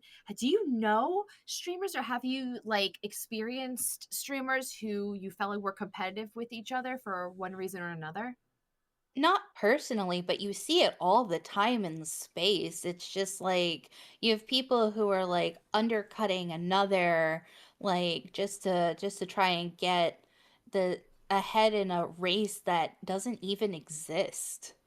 Like I understand like wanting to get a sponsorship or wanting to get on that team, but like why are you not only like why are you not only making yourself look bad in the end, but why are you hurting another person? Why are you forgetting that we're all human? Why are you forgetting that we all have the same hopes and dreams and goals and we're just trying to live? And you could take this energy that you're using for negativity and evil and flip it, and everybody comes out on top and everybody's better for it. Like we can be friends if you just shut the fuck up and hope for a better future, you know? Can you give me a made up example of what you're talking about? Okay, so say you have two small streamers and a spot opens up on like a phase clan situation or an agency situation pops up in a VTubing community. And it's a very limited spot. They're only going to take like 3 people. And you and somebody that you've been close with for like your entire streaming careers. You started together, you were elevating each other. You're like, "Yes, you can do it. Yes, you can do it." But as soon as this opportunity comes up, your fangs come out or you watch like your friend's fangs comes out and suddenly it's like you're not good enough for this. I deserve it more than you. And it's like, we're both That's shitty. equal. Mhm. Yeah, it's so shitty to see. And it happens all the time. And I'm tired of seeing that. It's like, let your own. To me, that says more about you than it says about your competition because that tells me that you think you are actually not good enough. It tells me Yeah. that you have like the lowest self-esteem, that you have the lowest confidence in yourself, that you feel that you have to attack and go after the people who are standing in the same line as you just to try to have an opportunity. It's not really, I don't like it. It's selfish. I feel bad for their partners. Like, Yeah, they're me treating, too. like, strangers like this. Like, Right, you have the who gives you the, like, audacity to do that? right. Um, which is, like, really great why I love, especially, like, in CEOs, we've done a Mhm. lot of, events with other stream teams. I Yes. truly feel, and, Kristen Rose or anyone in, the crypt community could tell me wrong, but I feel like the CEO of the crypt community is like a sister team. We I absolutely feel are. Yeah. Yeah. super connected Yeah. to that team, the crypt community. I feel Mhm. very like there's so many really great creators on that team. And Kristen Rose, who is the leader of the crypt community, Mhm. she is just a wonderful human being. She's also a moderator of CEO, so that's how I got Mhm. to know her better. And she is just like she's just so good at being a leader and is so Mhm. like she knows that like the people on her team are good people.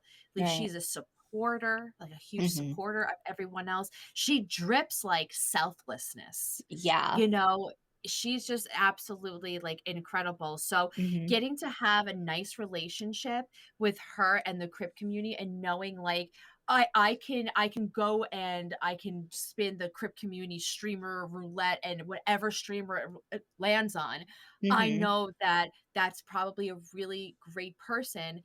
because Kristen wouldn't let anybody who's a shit be on the Right. team.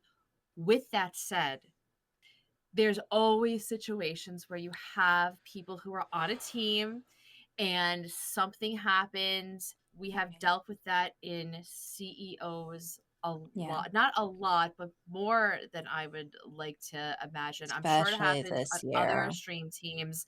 But if you are anybody who is going through abuse from any streamer on any team, do not be silent about it. Don't let Speak that up. hate spread. Speak up. Like, even if you think like, oh, it doesn't matter, I don't want to hurt anyone's feelings, I don't want to stir anything. I know in CEOs we have an anonymous form you could fill out Mm-hmm. to let us know, and that's how many times that we've gotten tips. And I go back to like Mr. Keyrock. Mr. Keyrock is such a person of the people He'll that just say it. Yeah. he says it, he sees it before Mm-hmm. anybody. He sees it, and then he's just like, hey, and then it's like, this is what I saw, what are we going Mm-hmm. to do about this? Like, holy crap, I didn't know any of this. um have you ever been in a situation in your streaming career where you've had a friend, a trusted friend or a close friend, and something bad happens, like in a way of you can no longer be friends with that streamer anymore because they either broke Twitch TOS, or they broke your heart, or they did something just like so abominable that they are no longer a part of your community? We had a I'm not situation saying name in the any names, of CEOs course. this year, that I was actually the whistleblower on. Oh, okay. I have no idea. I'm a mod and I have no idea. Yeah. I can fill you in a little bit later, but I was the one who like found, and like this is a person I was on the ground floor with too, and I saw like what was going on, and I went, "Are you fucking serious right now?" I felt so betrayed, and I felt really hurt, and I'm like, I can't keep this quiet, because it's not just me who's going to feel this. This doesn't just affect me, because not only does it affect me, it affects people like me. And then it's going to affect our team, because this person also represents us, and this isn't who we are. So I was like, hey, we've got kind of a big situation here. And you brought up the anonymous reporting, and I actually used that feature, but Great. I also was like putting out feelers to like a couple of other teammates and be like, "Hey, can you like double check this for me? Does this look as bad as I think it does?" And one of those was Keyrock, and he's like, "What the fuck?" And I was like, "Okay, yeah, this is bad." Okay. Yeah. Yeah, always consent the key rock. He Yeah. will, and Yeah. he'll do it in his key rock, just voice Yeah. actor voice. That's just, Oh, what is this? man. It hurts. It hurts. It I went does. through same thing with someone who got, kicked out of CEOs for Mhm. multiple things. And Oh, yeah. it hurt real bad because it was a good friend, Yeah. and I thought that I just didn't, I should have known.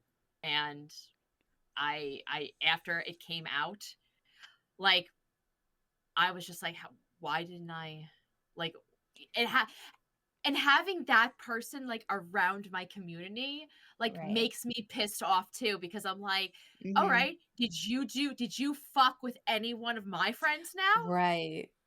And I'm just like, God, like, just drives me crazy. Don't be a shit, people. Mhm. Like, Right. just don't be a shit. Like, this is Be good Twitch. This is people. like, this Yeah. is our safe spaces. This is, Yeah. we're trusting you. Like, goddamn. But that's actually awesome to know that you've used that form and like Hmm. it's worked out for you because it's, you know, it's important for, you know, Hmm. us to keep our community, your community, Max community, mine, CEOs safe from, you know, anything that can destroy it because Yes. shit can get destroyed. Yeah. Um, Real fast. Real real fast. fast. It just it happened with, you know, Yep. the Horror Honey stream team. Oh, Like it was that went really tits bad. up Were real you in that fast. server? No. Okay. No. It was insane. It was insane, and it happened at 10 a.m. while everyone's at work. So it was Oh. just like horrible. But, you know, not to get into too much detail, but that literally ended a team in an hour and a half. Yeah. See how easy shit can go? Like, Yeah. like bad shit can go. Like An when you avalanche have is a an snowflake. avalanche. Mm, that's a great way to put it.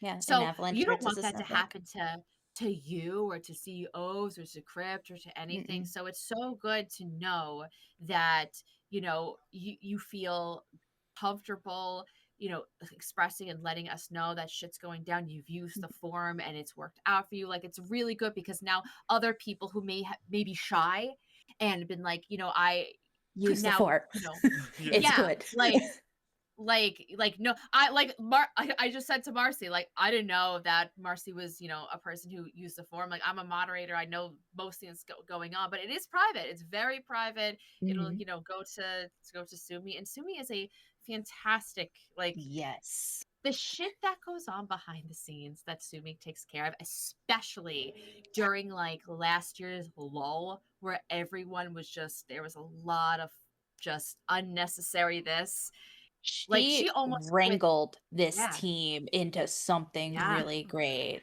Yeah. Mhm. and And it's it's it's really been, I love, impressive. yeah. I think it's been really, really great this past year. And like so many, I've made so many more friendships and Mhm. relationships. And Yeah. I've played games with people I, you know, have wanted to, but have never kind of like had like the courage to ask. And just like Mhm. so many, like I've gotten to know so many, you know, streamers better. You, Yeah, we're Key here. Rock, like Yeah. everyone. So it's like it's been really wonderful. And I couldn't be more grateful. But she does a lot of work, Sumi, behind the scenes. It's absolutely insane. Captain, I love her so much. I love her so much. Yeah. Oh gosh. And she's also just like really fun to hang out with. Like I got to one-on-one play Viscera cleanup with her recently, and that was so much fun. Mhm. What's Viscera cleanup? Okay, so you know those cleanup games like Crime Scene Cleaner and like Goblin Dungeon Cleanup and all that? Visitor Cleanup was like the first one. It's a 10-year-old game and it's one of my favorites.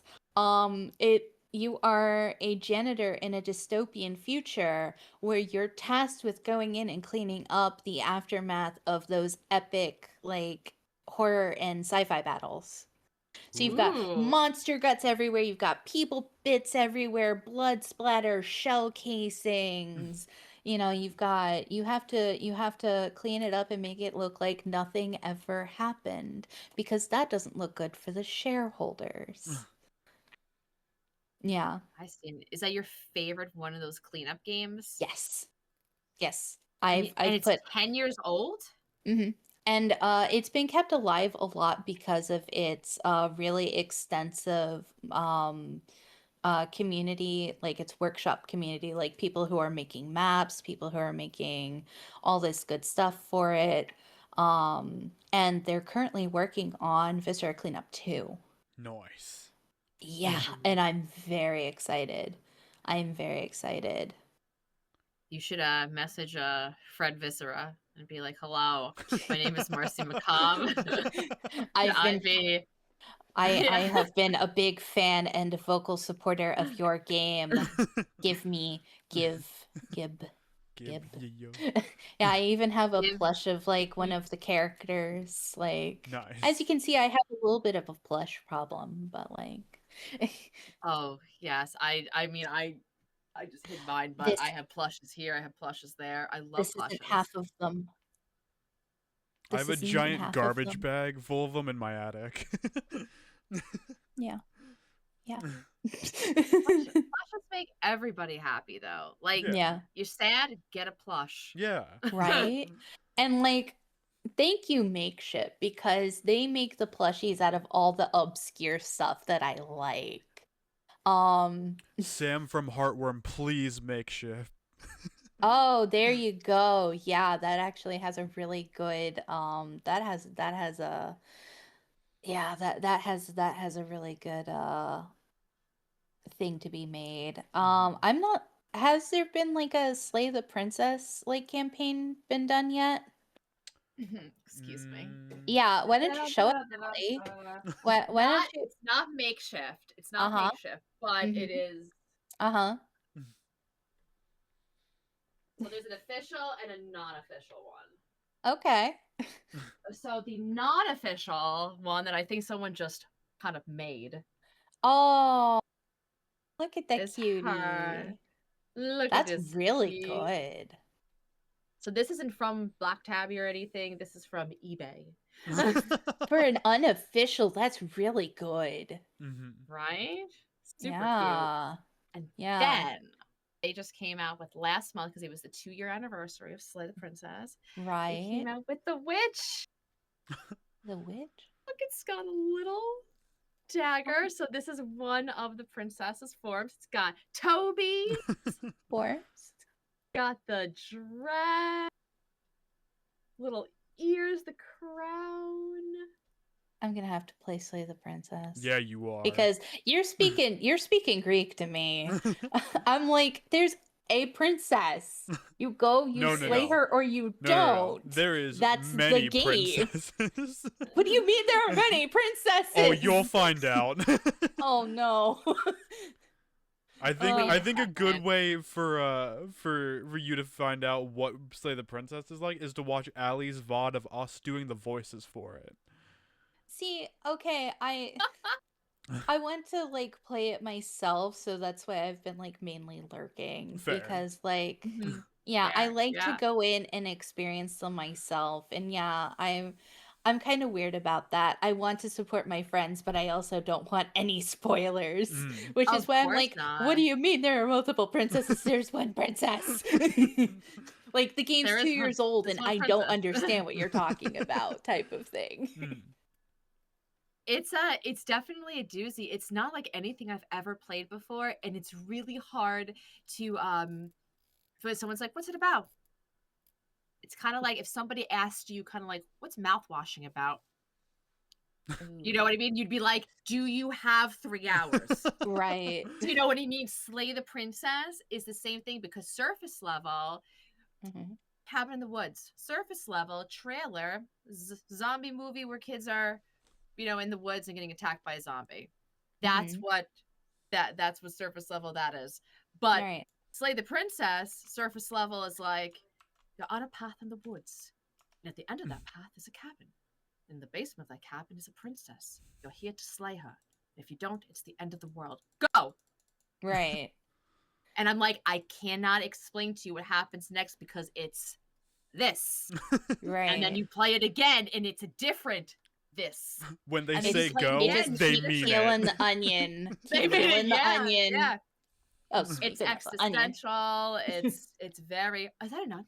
Oh, It is an onion. is that from what I'm Cooking saying? Companions? It is. It is the I onion have from not. Cooking I have Companion. not played it, but I want to. I want to play Cooking Companions so bad.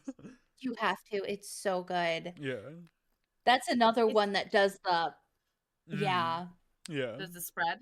Yeah. W- it Isn't does the there a spread. isn't there a second Cooking Companions? What is it called? It's not Cooking Companions. It's but yeah, it's the same developer, same kind of I thought it was concept, a but different story. sequel. No. No, okay. Dreadweight. I think it's called. Yes. Yeah, yeah, yeah. Okay. Yeah, yeah, yeah. Yeah.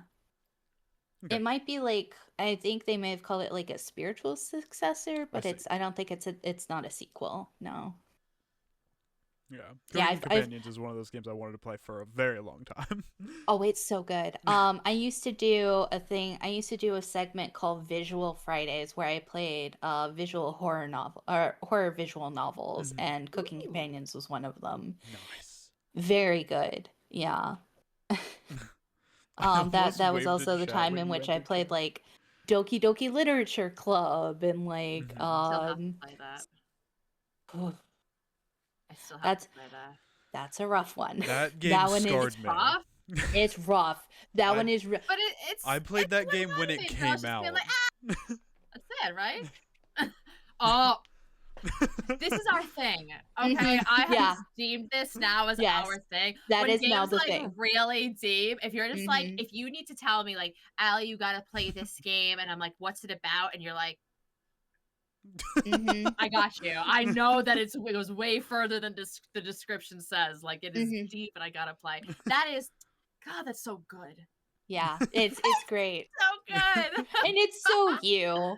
It's just like it's such an Ally thing to Spread. It's do. so me. Yeah, it's just like perfectly Ally right there. Oh yeah, just spread it open. Just let it all air out. Just crack it open. Crack open the cold one with the Good boys. lord. That's what the Oh, G and G that's show so stands for. fun. It stands for spread. It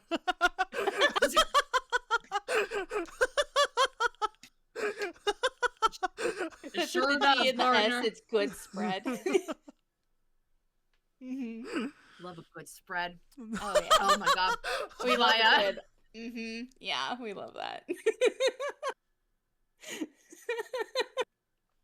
Nothing like a It's good spread to wake me up in the morning. Don't talk to me until I've had my good spread.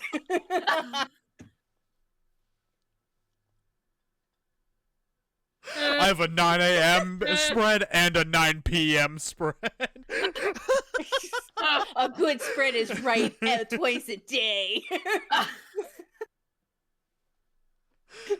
Good spread, broken clock, and it's like the Arnold Schwarzenegger, Carl Weathers like meme. Son of a bitch. Right twice a day. Oh. You know, you're not wrong because Sorry. Oh, Sorry. Max is gone. It's- We've It's lost just Max really for, good. hang on, another Oh my 4.5 minutes. I didn't have my spread this Oh, morning. boy. That's the problem. yeah, that's true. You're Unfortunate. gonna have to spread twice tonight. He's gonna have to have a late spread. You're gonna have a double spread up this next coming week. So, Yep, double quarter pound spread. oh, I would love a double quarter pounder right now. Jesus fucking Christ, I'd make love to one. I have Ugh. not had a fucking anything in weeks. I just need it so slam your badly. clam Oh, down on that, God. right? Dude, 100%. I would make Mhm. make that burger mine. See, I know I'm comfortable making that because I've been listening to the podcast. I know the way you talk, Allie. It's true. It's true. And it's so I funny listen- you say that too. I listened to Max's conception story earlier this month, okay? It's true. It's true. Yeah. I know what's safe Kinda here. crocodile. It's Yeah, true. Truly, good, there is it's a good. there's a high limit, but we'll tell you when we get there. Mhm. During Scarlet Hollow, they ask you in the very beginning, what 2 traits do you want to have? And there's a whole bunch of traits, and you could pick 2 of them. So because I'm me, and I just want to play as just like hot and powerful, I pick hot and powerful. So everybody in the town is attracted to me, and I go over, and this is why it relates to how you're like, I feel comfortable with you. I've listened to the podcast. I know how you are. I go to my husband, who wasn't watching the podcast, and probably not watching the podcast. Actually, I still see him in there, Jor676. I say to him, I say to him, I got to pick 2 traits to be. What do you think those traits are? And Mhm. he goes, pretty. And I'm like, I'll give you that. And I'm like, what's the other one? He goes, slutty. I'm like, fuck you. I was I'm like, I- that's what you think of me? if you hadn't have told me what they were, I was gonna say hot and funny. Oh, I love hot and funny. Oh, that's so nice.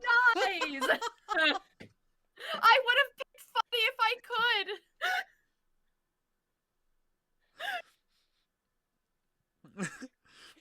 In your opinion, does Scarlet Hollow also do the?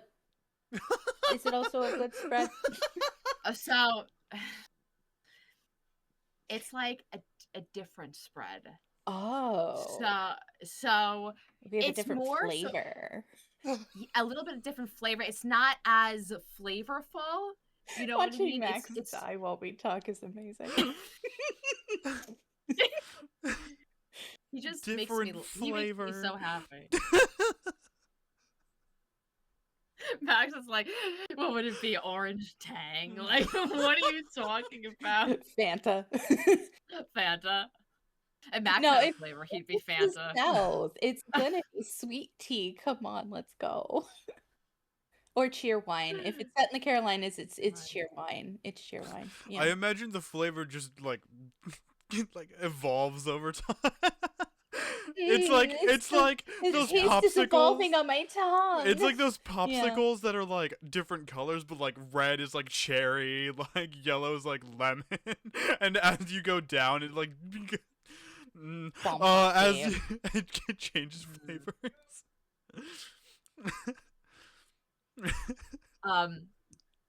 Scarlet Hollow is definitely more of a traditional visual novel. It is Mhm. not read to you, unlike Slay the Princess, that is read to you, Mhm. which is very nice because there's all different voices. Nice. Scarlet Hollow is you have to read, which I know that for me and probably other people, I struggle with reading so much on stream because I have these bright lights at me, right? And then I'm Yeah. reading on stream. I can't help it but be like, like every 10 to 15 minutes. And I'm like, Yeah. I'm not bored. I promise. I'm just reading, just in general, like makes me tired. So Right. I'm just like, my body is just reacting to it. That's a little bit of a hard thing to get over if you're streaming it. I'm sure it wouldn't Mhm. happen as much if you're just reading it in your head, just playing it Right. offline. And that follows a ghost story. So it's a traditional ghost story, like traditional visual novel of character development, ghost story, but also decision making. So that's the kind of thing that, like with Black Tabby Games, that's what they're known for, is their visuals and their decision making. So it went. So I just finished my first playthrough of Scarlet Hollow. It's only 15% of the game, so you can now go back. That's what I mean by a different spread. Oh yeah. Right? So now I can go back maybe and pick that my traits are like nerdy and Yeah. psychic or something. So now I have Yeah. a whole different. I could also pick the decisions that are like, fuck you. I can go do an asshole run. Like, Right. there's so much to it. While Slay the Princess, yes, has that same thing. Mhm. The first time you play the game, you've only done a fucking fart of the game. Hmm. But Slay the Princess is more like, I'm gonna use like existential. Like it's more like almost like it's godly. Ooh. That will make sense once you play it, but Mhm. that's what it is. It's an immersive experience that just leaves you shivering, and not in a scary way, not in anything bad, but in a I have Profound. never profound. I've never played anything like this. Hmm. It is just, it makes you laugh, it makes you cry, it makes you scared, and it's amazing because it is a husband wife team, and the wife does all the illustration, That's great. and the husband and a couple other people do the voices, and it is a masterpiece. There's some games that are a masterpiece to me. Like another one, for example, to me is Detroit Become Human. Not exactly like a typical horror game, but that Right. game's a masterpiece. It is incredible. I have never like that. One of the possible endings of the game, I was just like, I just went. It's like I went through like a dip in a pool. The experience I had from beginning to end with Right. just the character development, the attachment you get to the characters, the story that you are completely I have goosebumps all over my body. The story that you are completely immersed in, this Right. becomes your weekly Walking Dead or like stuff Yeah. that you look forward to. It just becomes like a part of you, man. And it's funny that you bring up Walking Dead because I'm sitting here thinking that, you're bringing up, all this stuff about, how decisions matter, and it is bringing me back to like the Telltale Walking Dead games. And like I'm wondering, do you think that um Black Tabby is picking up where Telltale's left off, essentially, in the genre, if they're filling the gap that Telltale left behind? And Did Telltale start as the decision making and then progress into something different? no, they were if you wanted a game that was your decisions mattered, Telltale was the studio for that. Like they did Walking Dead, they did Wolf Among Us. I think they did some Batman ones, but it Yeah. was Yep. one of the first studios where it was like your choices really did matter. It really did choose the outcome of the story. And I'm noticing that in Telltale's absence, we are getting more studios and more games that are taking the concept and refining it and making new games like Scarlet Hollow, Slay the Princess, all of that. And I'm just wondering if, yeah, like Walking Dead, I would love to play that, but like, oh, I don't know if I can. Because I know that's going to be gut wrenching. I have not played it, but I've seen so many clips of Corn playing it, and it's not really the style I like, but I Right. do like the decision making. Yeah. Do I think that Black Tabby kind of took what Telltale had and was like, "Hey, let's adapt this kind of form, Mhm. this decision making." Absolutely. I think that I can't speak for them because I don't know, but I think that um they probably got inspiration definitely from those games. They probably were fans of them themselves, right? Right. They spent countless amount of hours and times to create. They only have two games to create two games that are just so worldly, like rich. Like they Right. have to love that sort of format, right? That telltale decision making format. I would even say they might have even gotten inspiration too from like supermassive games too. And yes, and the Kill Monday games, those are fantastic.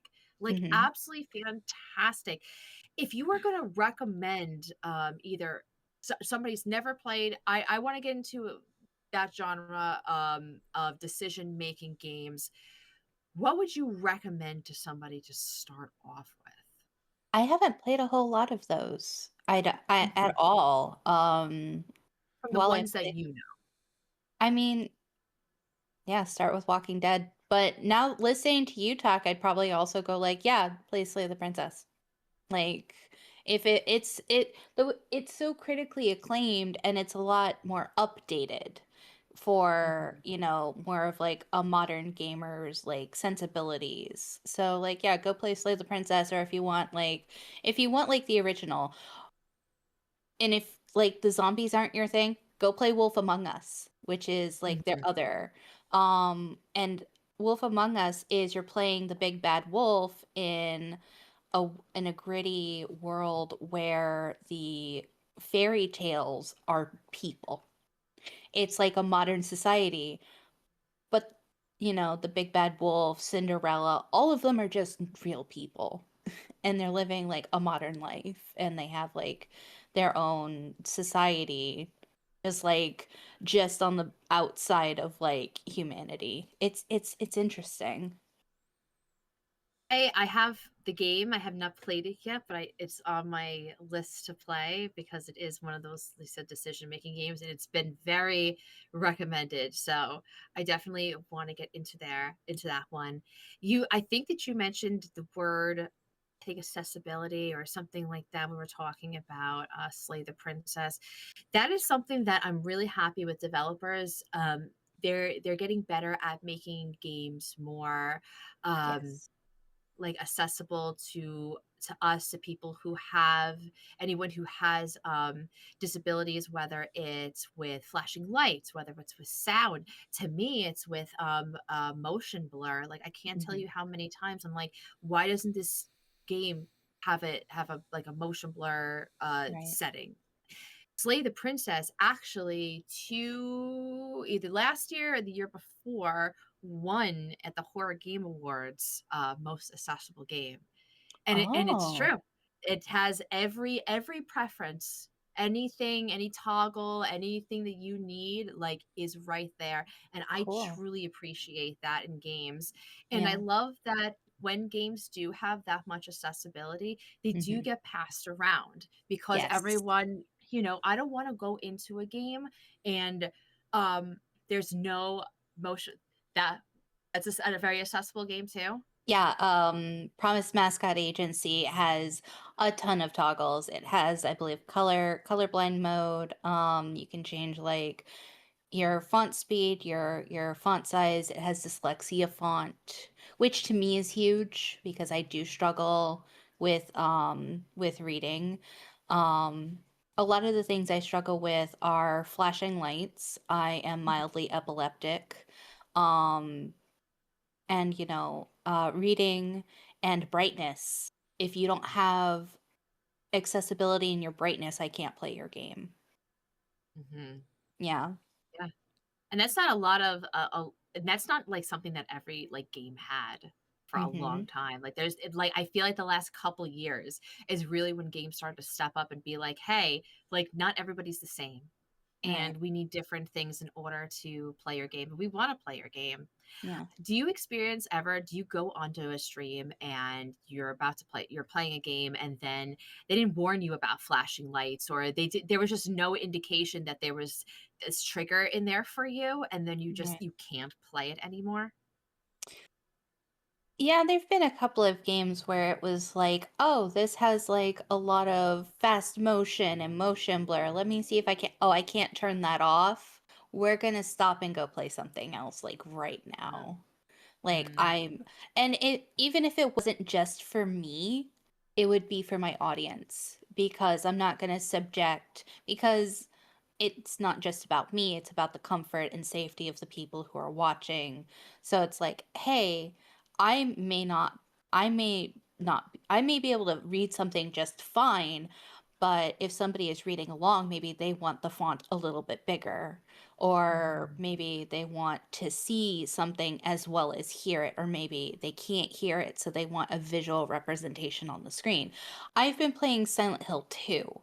It's my first Silent Hill game, and I will say that Konami also knocked it out of the park with this. Oh, good. Because you can change like the color of your crosshair, the size of your crosshair, you can change your font, you can you know that they have like the radio and you can hear the radio, but there's also a toggle for your upper left corner to where you can see when the radio is active or not. And Well, I that's think that's great. it's great as somebody who sometimes can't hear it exactly well because I also don't have great hearing sometimes. It's also nice to like make double check to make sure that am I hearing something correctly? Oh, I am. Okay, let me get ready to fight. I also like to keep my crosshairs a cyan instead of a white because it's easier on my eyes. Um, I can't have the motion blur, that sort of thing. I will use every single accessibility feature that you give me, not just for myself, but for my audience. I recently, I was so sad about it. I had to stop playing a game because I got sick right at the beginning. I was playing Skin Freak, the new puppet combo game, Oh and I no. can't do driving in games. And it was like, and like backing up. And I can feel my body start to get warm, like from my feet up.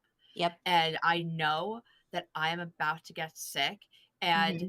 I can't hide, one, when I'm feeling nauseous, or two, when Hmm. I don't like a game. I Right. wear any sort of face, like my expressions are powerful, so I can Right. get away with, like, anyone in my chat, they if I'm not Mhm. having a good time, they Yeah. absolutely know it. So, but that's, like it's actually my first time, requesting a refund for a game because I'm like Oh, and I wrote to them and I was just like, "Love Papa" I do love PapaCon. Love PapaCon, was looking forward to this, I just can't do driving, I'm sorry, and that's right. just why I needed a refund.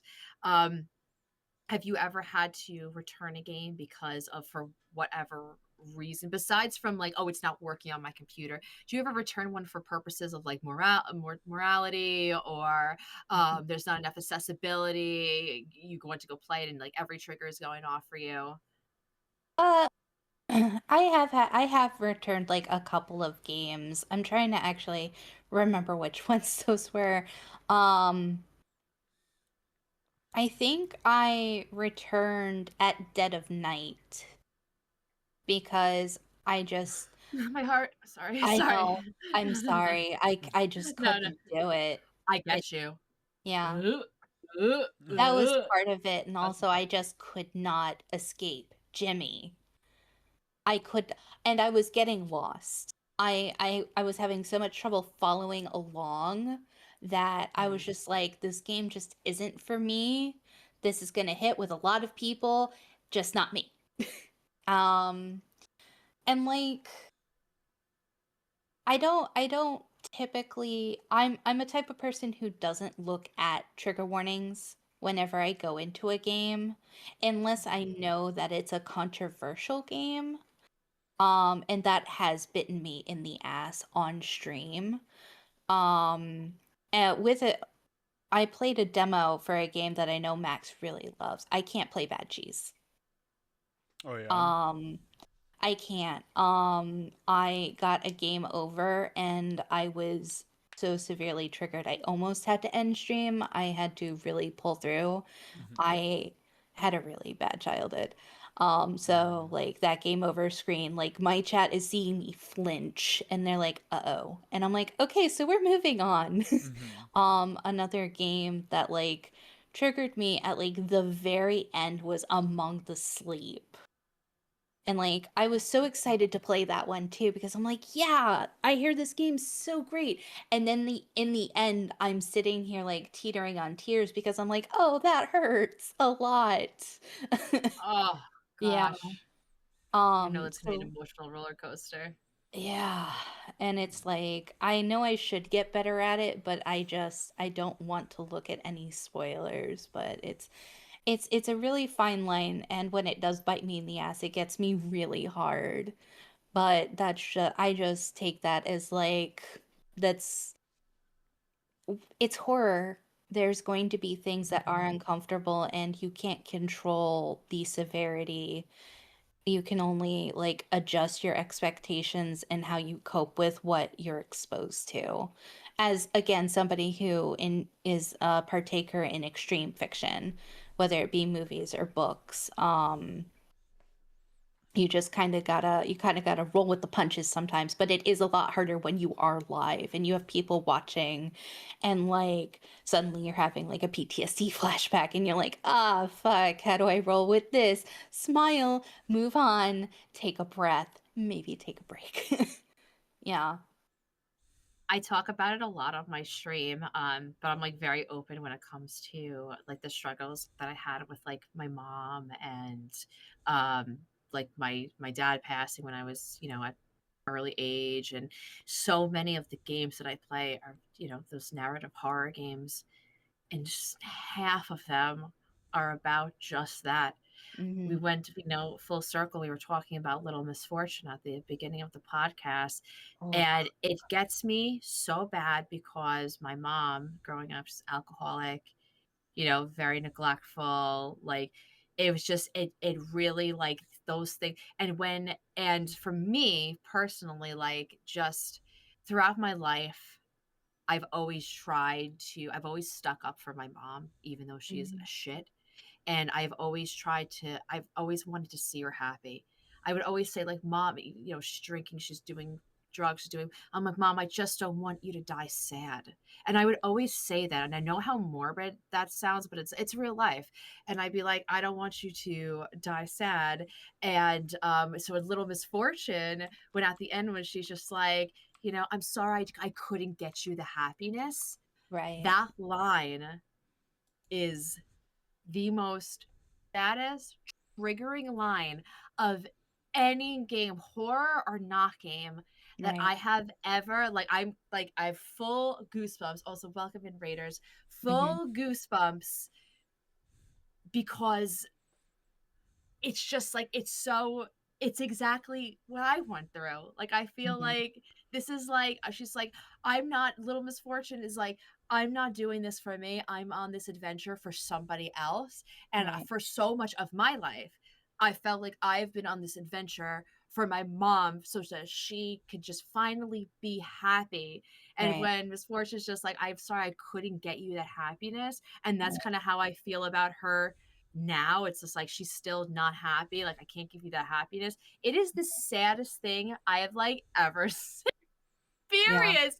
And every time I play, When you just grow up feeling like you're a burden and you see your mirror on the screen, like the screen doesn't have to be black for it to be a mirror. And you know, when you're not expecting it and you're caught off guard and you're ripped open emotionally and you're suddenly vulnerable in front of an audience, it's a hard thing to cope with. Like it's like I'm sorry that I was a burden, Mom. I'm sorry that I couldn't be what you wanted me to be. I'm sorry I couldn't be better. And it's just like, oh. But yeah, oh, like actually yes, yeah.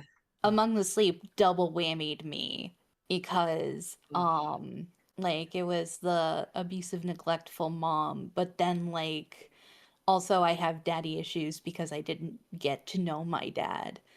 I actually only found his side of the family in my 30s. So I'm only getting like information about him secondhand, and apparently I'm just like the copy paste of him. So it's like, well, isn't that great?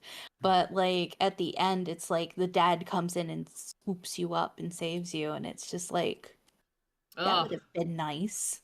And it's just like, I have a lot of feelings to contend with at this moment. And yeah, I was very vulnerable on stream. And we go back to like having that core community and having that support. And it's like, we're here for you. We see you. We love you. You're doing amazing. And your audience really does make or break, what you do. Because if see, if somebody had been like, suck it up, Buttercup, I probably would have just been like, yeah, I think I'm done. Yeah. that's it. It's Yeah. that trust. It's that like that. It's a love. Yeah. It really is. Like it's this. I very much can relate. Like I cry so much on stream. It's Yeah.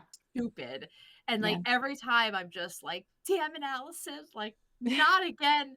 And everyone's like, you're doing great. Last time Max was like, oh, it's so sad when I see you cry. Yeah. Like Yeah. everyone's there with me, just like breathing in this moment, and no Mhm. one's making fun of me. Everyone's Right. allowing me to cry, and Yes. because they've allowed me to cry in the past, they've allowed me to get emotional. Like I just said, Mhm. like talking about my parents, like this is something I can talk to you about Mhm. because I have been not like I've been allowed to talk about it, but I have been made to feel safe Mhm. talking about it. And that is just that's really it's really, really important. Right. Um on the opposite spectrum, have there been any games that have made you I don't know if you are a screamer, but what have been some games that I'm like, Marcy, Ooh. I need to be terrified.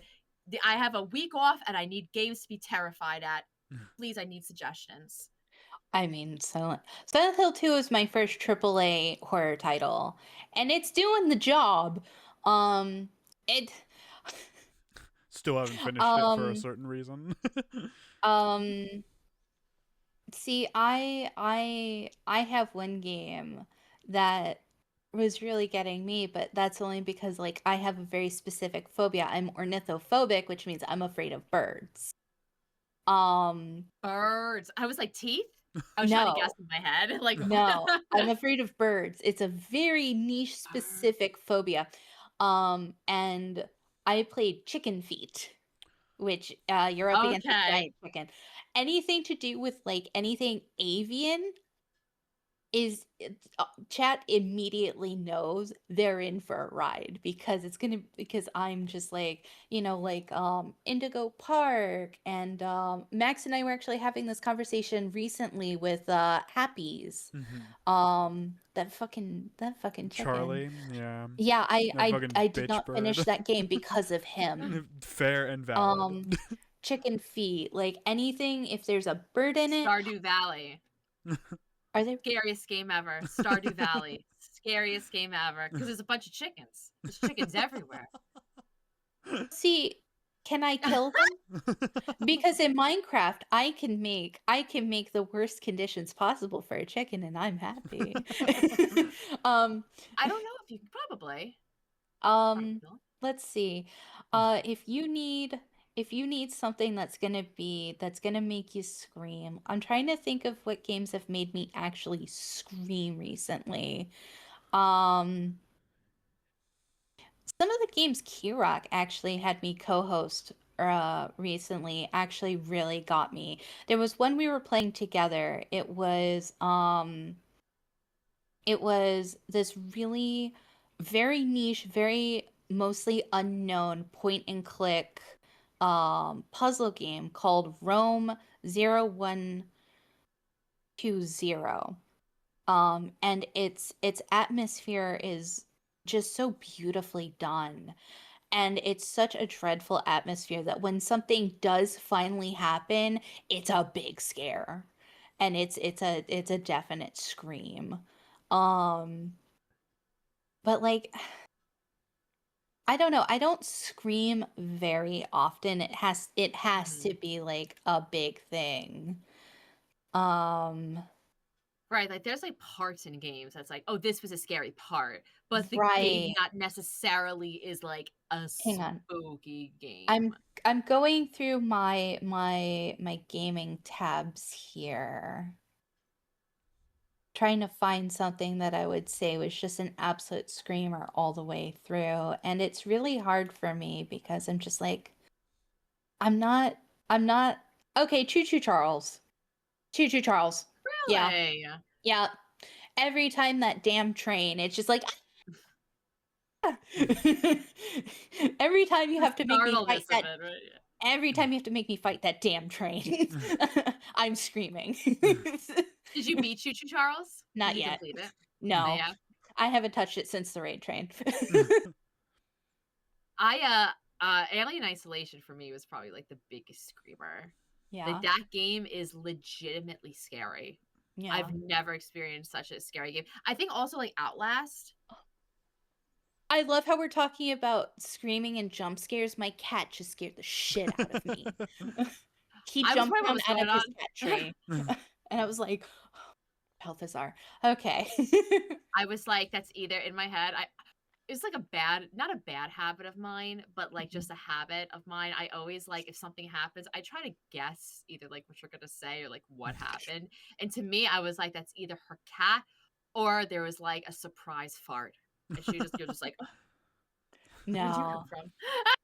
No, I do have very good fart control. No, if it's real life, it's Not me. definitely gonna be the cat. No, when early in my career, actually, Swaggy loved to be the kind of person that made those types of scream moments happen because he'd burst through the fucking office door and just be like, ah, and I'd be like, or he'd like That's love. or he'd like throw candy at me or something, and I'd be Mhm. like, really? Or he'd like come and harass me in some way, and then just fuck off. Yeah. I was playing a Papa Combo game once when I had when I was in the shame corner over here, and I was screaming my head off, and I was yelling, "Help me! I don't know what to do! I don't know what to do!" Burst in my husband. who's not watching but could hear me screaming for bloody murder, and he Oh comes in and no. he goes, "What's going on?" And I'm like, "What? Huh? I'm just What? playing games." And he's like, "You can't yell, help me. I don't know what to do. They're gonna call the cops on me." I'm like, oh my, Hi, Oh, Balthazar. kiddo. Hi, Sweet baby. baby. oh my gosh, hello everyone. Stop what you're doing and look at this cat. We have a cat moment. Oh, Hi, baby oh, look at boy. the baby. Is Balthazar all black?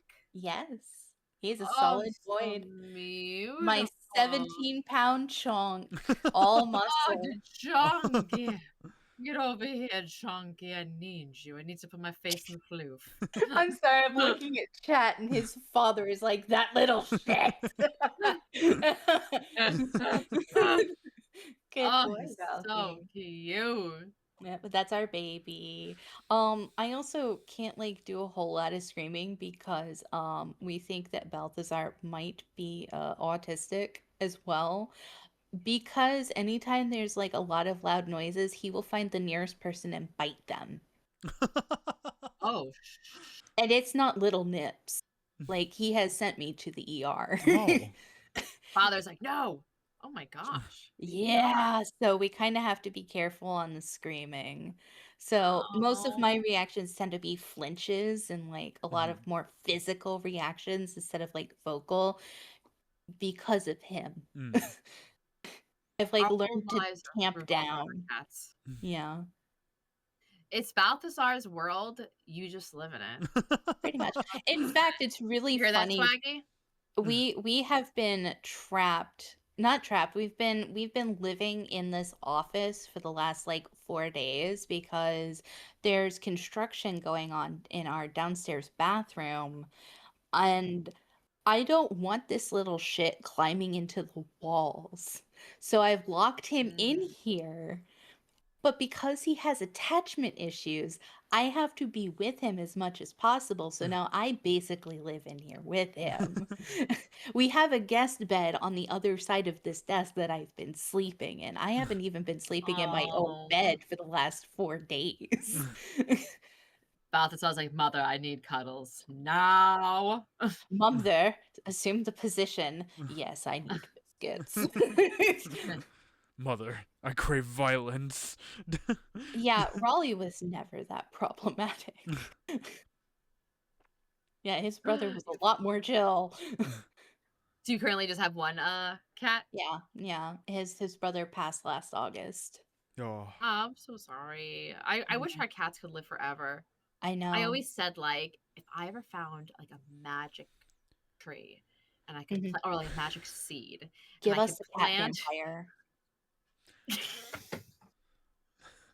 Not what I was thinking, but I'll do it. A cat vampire? Yeah.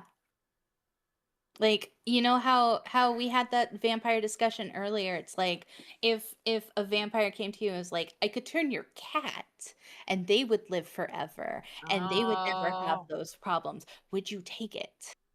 Mm. Yeah, Raleigh was our trash baby. If you had like a wrapped straw from like a fast food place, he would absolutely devour it. He loved paper. He loved laying on garbage. He was a sweet True. boy. Yeah, he was the fluffy one. He was like the medium to long-haired one, whereas Balthazar's just like the chunk. Yeah. Do you love putting your face in their floofs? Do you feel like that once you put your face in the floofs, like everything's just better from even just for a minute? Mm-hmm. I truly think that putting your face in a cat's floof is one of the best healers in the entire world. It just makes you so happy. And I wish that more people would understand. The people who don't understand cats and their floofs are the ones who haven't had their own cat. Dogs, they're great. But like you could call your dog an asshole and it will fucking love you to the day you die. You have to earn the affection of a cat. And Mm-hmm. once you earn their trust and their affection, there It's is forever. nothing better. It's forever. There's Mm. nothing better. And then you could put your face directly in their floof. Mm. and all of your problems just go away. Yep. Everyone agrees. And I think wasn't there like a scientific study that showed that like a cat's purr had actual like healing properties. It like Yeah. helped tissue regeneration and stuff. Mm-hmm. I think that's pretty Sure. great. Yeah. My older cat, Luna, I say that she has like magic powers Mm-hmm. because she has one of the best purrs. And she Oh. purrs so loud, and it's so you feel the vibrations. Mm-hmm. And if she's anywhere near you, she just like radiates this love that puts you Oh. right to sleep. Yeah. You have no chance of ever moving again until she's ready. Right. It's illegal, don't you know? Yeah. It's a felony. 100%. Mm-hmm. We're all cat people here. Yeah. You have a Oh. ginger cat, right, Max? Me? No. Oh, did I make that up? No, I also have a solid black cat. His name is Thunder, and I love him to death. Aw. I think he also has autism, so Probably. because You know, he's downstairs laying on the couch right now, just chunking it out. they are coming out with studies that are showing that dogs do in fact can get diagnosed with autism. Mhm. Yeah, like that's a believe it. thing. And like pet owners are looking at this and being like, we've been known that. Yeah. We knew that. Yeah. This isn't news to us. Did you ever play Stray? No. No, I didn't. I struggle playing games with where animals are a focus because if something happens to that animal, I'm not gonna be okay. Yeah, that Yeah. game is real tough. Yeah. Real tough. It's a Yeah. great game. I know And my for, like, husband played cat it, stuff. and like he wasn't is. okay. I remember watching Allie. Remember watching Allie play Stray. And there's just this moment. Or you said you're not gonna play Stray. Probably not. Do you mind if I No. just spoil a section for you? Okay, Go for it. so there's a section where you're in the sewers, and Breathe, Max. In and out. so there's this section where you're in the sewers, right? Uh-huh. Allie is. This section maybe takes a solid 10, 15 minutes. Allie, on the other hand, there's a An solid hour? and a half, Yes. maybe. Oh no. Allie is running from one side of this sewer to the other, maybe 15 times. Oh And no. you just have to open this door. And Allie is just like, I can't find the door, and she is dying. And I have never seen Allie get so mad at a game before. The rage that goodness. I felt from the computer, I cried. Like, I Oh teared my up. god. Seeing my best was friend awesome. enraged like this, I was like, I need to walk away for a moment. Okay, so Ellie can't play rage games. Got it. The thing is that, like, I was getting attacked by things at the same time, but really, Oh. truly, all I needed to do was get from this side of the platform to this side of the platform with the door. But I thought that if this is my destination, I thought that you need to go zigzag, zoo, hide, go back this way, hide, run, Mhm. and then eventually get there. And it took me, like Max said, not exaggerating, an hour and a half. Oh, it's And then I awful. finally realized I've made a mistake. Like, but you know what? Also, in my defense too, is that this was kind of like my first time playing a game like this. Yeah. Mhm. And I just was like, really new at video games. So like Right. it was just so many things like weren't obvious to me. Like now maybe Right. if I played it, I'd be able to recognize things better. But it was Right. so funny. I was just like, why is this happening to I've me? never seen It's you just be a cat. I've never seen you be that mad before or since that game. Wow. Yeah, That no, I don't game think I That's enraged impressive. you. Oh man. And then you cried afterwards, and I was like, Oh "Oh, my fucking no. heart." Oh yeah, I yeah, yeah, can't yeah. take people that I Hmm. love like being anything other than happy. Like seeing Mhm. Allie cry makes me tear up Yeah. more than anything in my entire life. Oh man. Because Just it's like real. yeah. It's very much like I can't like handle it. It's just like real emotion. Especially with Stray, like nothing bad happens to the cat, but you have Mhm. a buddy with you that you find along the way, and he's a little Mm. robot.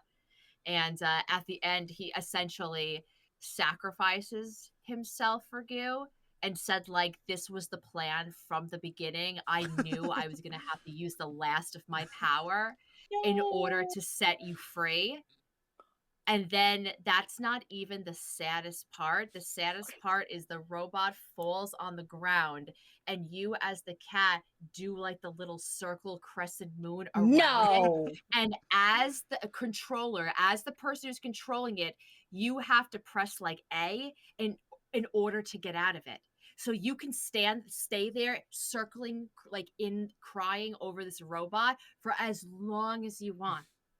And that was the saddest thing I've ever That's fucking evil. seen. That's evil. It was so evil. There's a Yeah. game that I can't even get through right now, and I'm like debating on whether or not I should finish it. I Oh. started, it was the first 2 chapters of Life is Strange 2. Oh. And it's the one that like people are not really like they don't really talk about, like it's not like a huge one like the Max and Chloe Life is Strange games. Mhm. But this one has like dad dies, there's 2 sons that are now like on the run because the police, because they're Hispanic and there's Oh. racism, and the police think that they're responsible for things that they didn't do. So it's like the older brother trying to protect the younger brother in the wild, running from the cops, trying to avoid like everyone who's trying to get them because they're different, and them trying to get to like Mexico so they could be free. And Right. holy fucking shit, there is a scene where you find a dog and you're allowed to use a choice: take the dog or don't take the dog. I chose Oh. don't take the dog because I know what these people are going to do to me. But you know what happens? The game goes, bam! I don't give a shit. You're going to take the dog. So even though you chose not to, and then guess what happens in chapter 2 to that dog? Really bad things. Really bad things. And I'll Oh. tell you, I PNG'd that night. And thank goodness, because I have never cried that hard for Oh anything in a man. game. It was insane. I don't think I can go back and finish it because Right. of just how upsetting and triggering it makes me. Like, I don't want to see a Right. dead animal, but also like dead dog stuff, like this Right. whole story of these 2 brothers like trying to survive. It's too much on my heart. I'm Right. too old. I'm too emotional. You ain't Like, built for this kind of life. I am not built for this type of life. That Rain Shine wrote, that was a rough night. It was Oh. a rough It was. it was a rough night. Also, Allie, Oh my gosh. when you said Yeah. when B12 was like, "This is the plan all along," I want you to know, in my head, I fully was like, "Master the plan."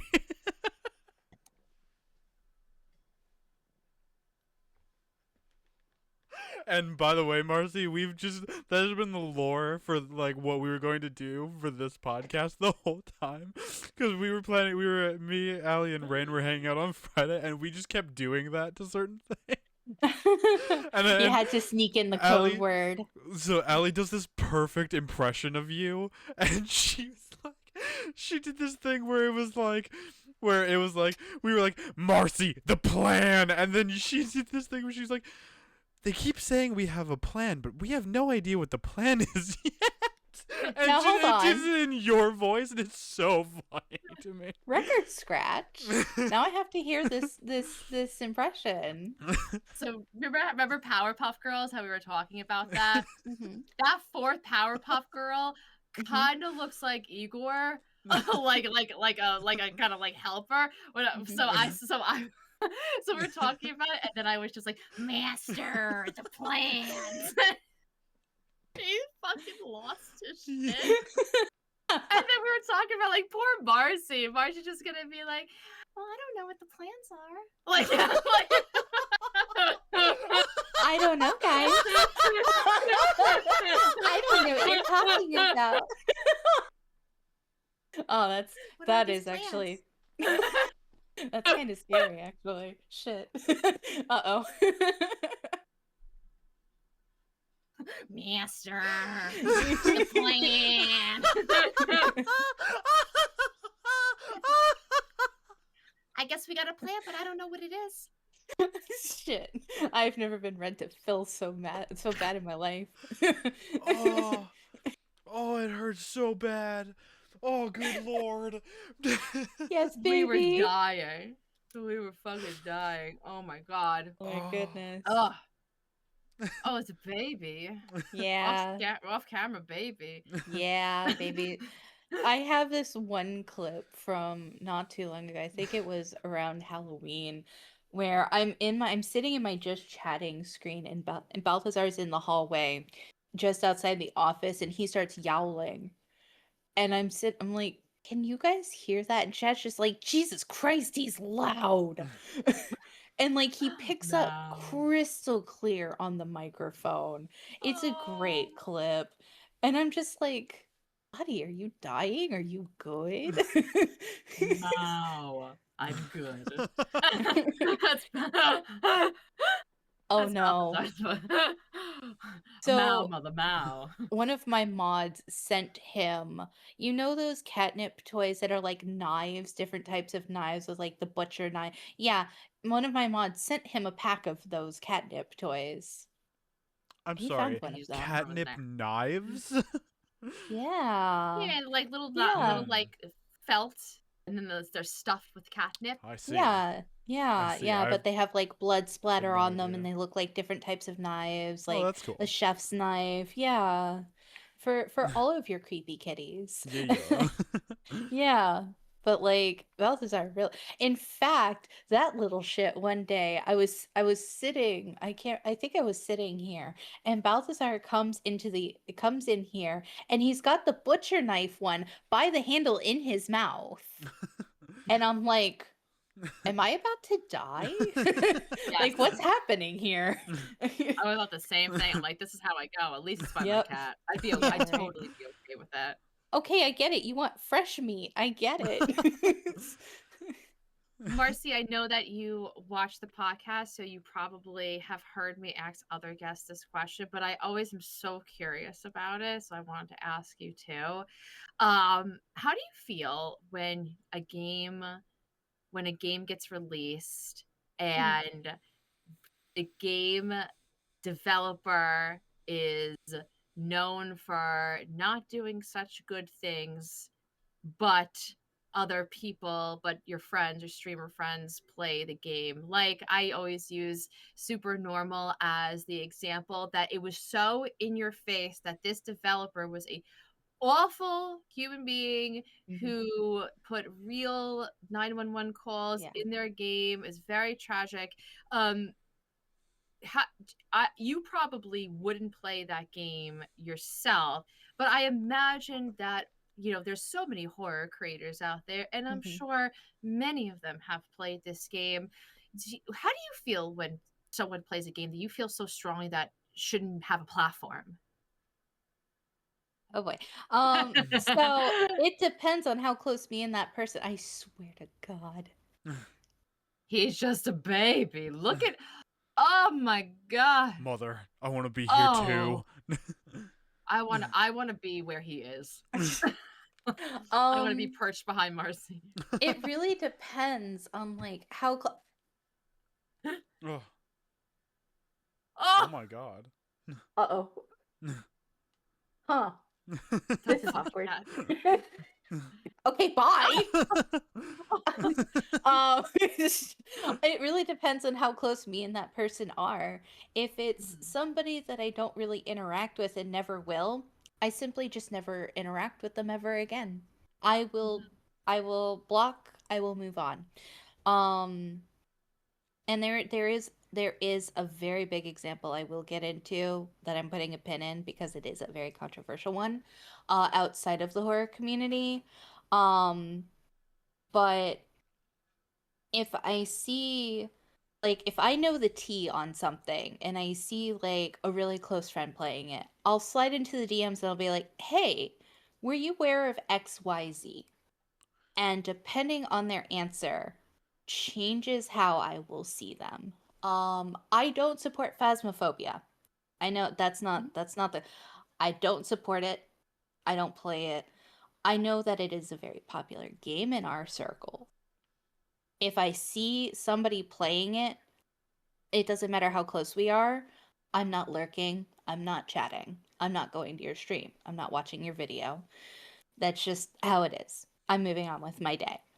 But the big controversial one is I'm non-binary, which is under the transgender umbrella. And Hogwarts Legacy came out a couple years ago, and that was a rough one. I definitely lost friendships over that one because it's like, hey, you guys know that the creator of this IP is a massive piece of shit, right? And there were people who were like, it doesn't really matter to me. And I'm just like, I Mm-hmm. see. Noted. So You and like I, transphobia doesn't matter to you? Like, yeah, you know what I mean? Like, good to know. And then I never talked to them ever again. I will ghost somebody so quick. That is like one of the number one ways to get me out of your life is to support something problematic openly. And like with your whole chest, I'll be like, never see me again. Nope. If I see you playing it on Steam, if I see like you don't care about the politics of something because like my life personally depends on the politics of things. And it sucks that it does, but that's just the way that the world is. I kind of live Balthazar, leave Boris alone. Get down. Poor he's like, Boris. I want Boris. Poor Oh no. Boris. Oh, oh no. Boris never stood a chance. Oh, good He lord. really didn't. There we go. Um, but yeah, I don't want to be too woke and I don't want to be political while we're having a good time, but that's just kind of my reality is things kind of suck. And yeah, it's hard when I see people that I respect and look up to do something that's really iffy, and it's even worse when I realize that they don't care.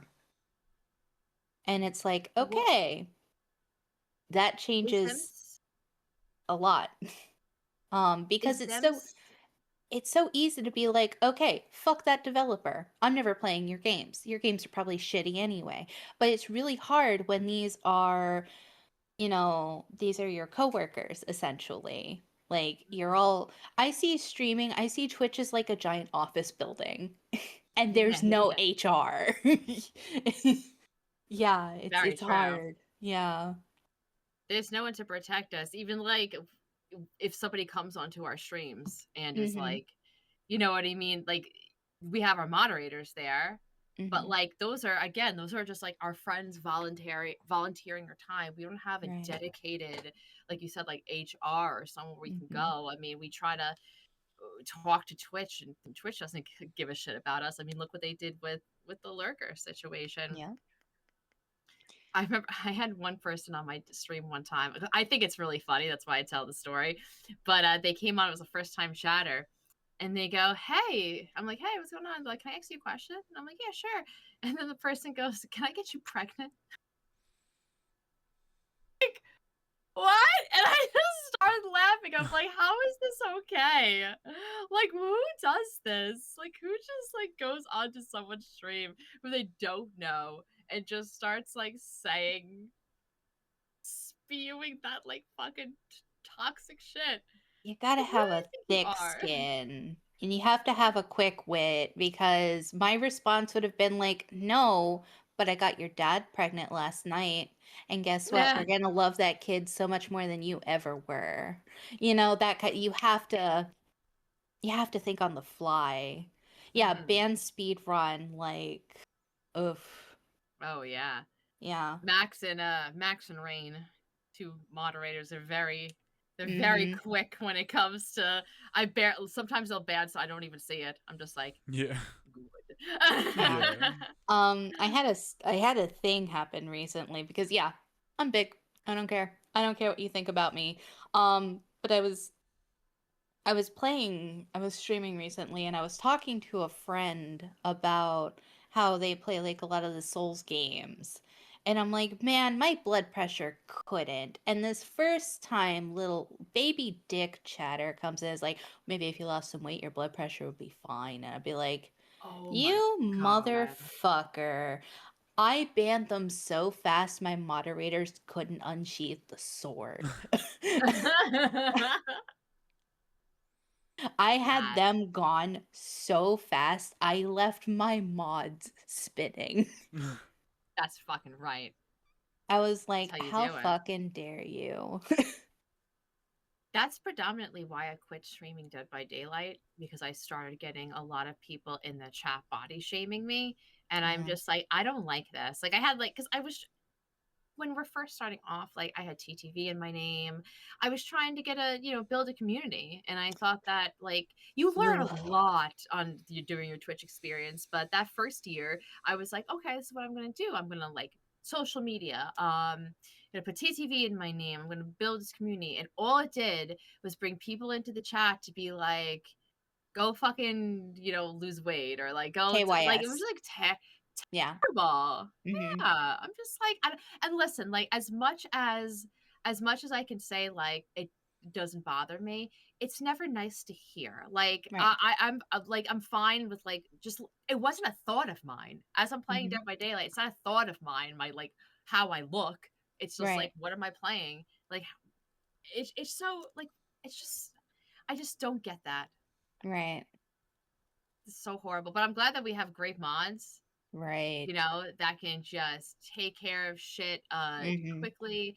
You recognize that this is not what you want for your stream because there's a lot of people who will just like who will leave people being disrespectful to them because they're like, Hmm. well, I don't want to lose them as like a number or like something like that. And I'm like, why are you licking their assholes? Like We've already they're established no numbers don't matter. yeah, especially now, guys. Listen, numbers don't matter at all. We need to find another reason on Twitch to keep going, and it cannot be numbers at all. Twitch is not allowing it.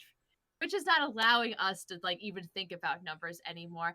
And if I Right. could just stop thinking about it, I think that like or anybody, we could just be happier. Like I Hmm. said, going back to that core community, like that is what it's about. Have fun when you hang out with friends. Do you hang out with 60, 70 friends every single time you hang out? No, that's a fucking party. That's a wedding. That's an event in itself. So That's a think about it rave. like that.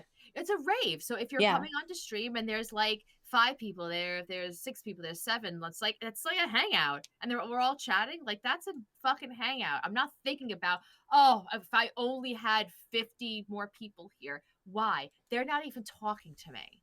Like, you know what I mean? They're not Five the ones people that is the max matter. seating in my living room. Like, hello. Yeah, My living room is full exactly. right now. That's awesome. I like max seating. I think that Yeah. that's a like that's Max's if Max was a if he owned a I like mean, a he's sitting right now.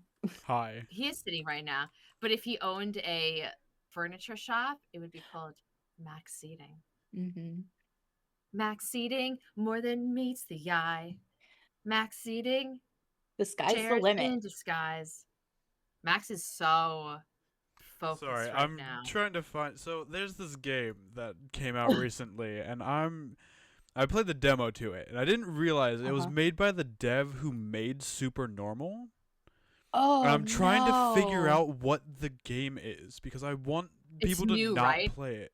Yeah, and I played it and I loved it, unfortunately. Oh no. I think I you th- might be able to find it in like the announcements of one of the teams. yeah, probably because I thought it Theo's was Total definitely put it in Chaos. there. Yeah. I thought it was Total Chaos, and it's not that, and it's a different game, and I Right. can't think of what it is because it's not on my wish list anymore. Right. I'll figure it out at some point.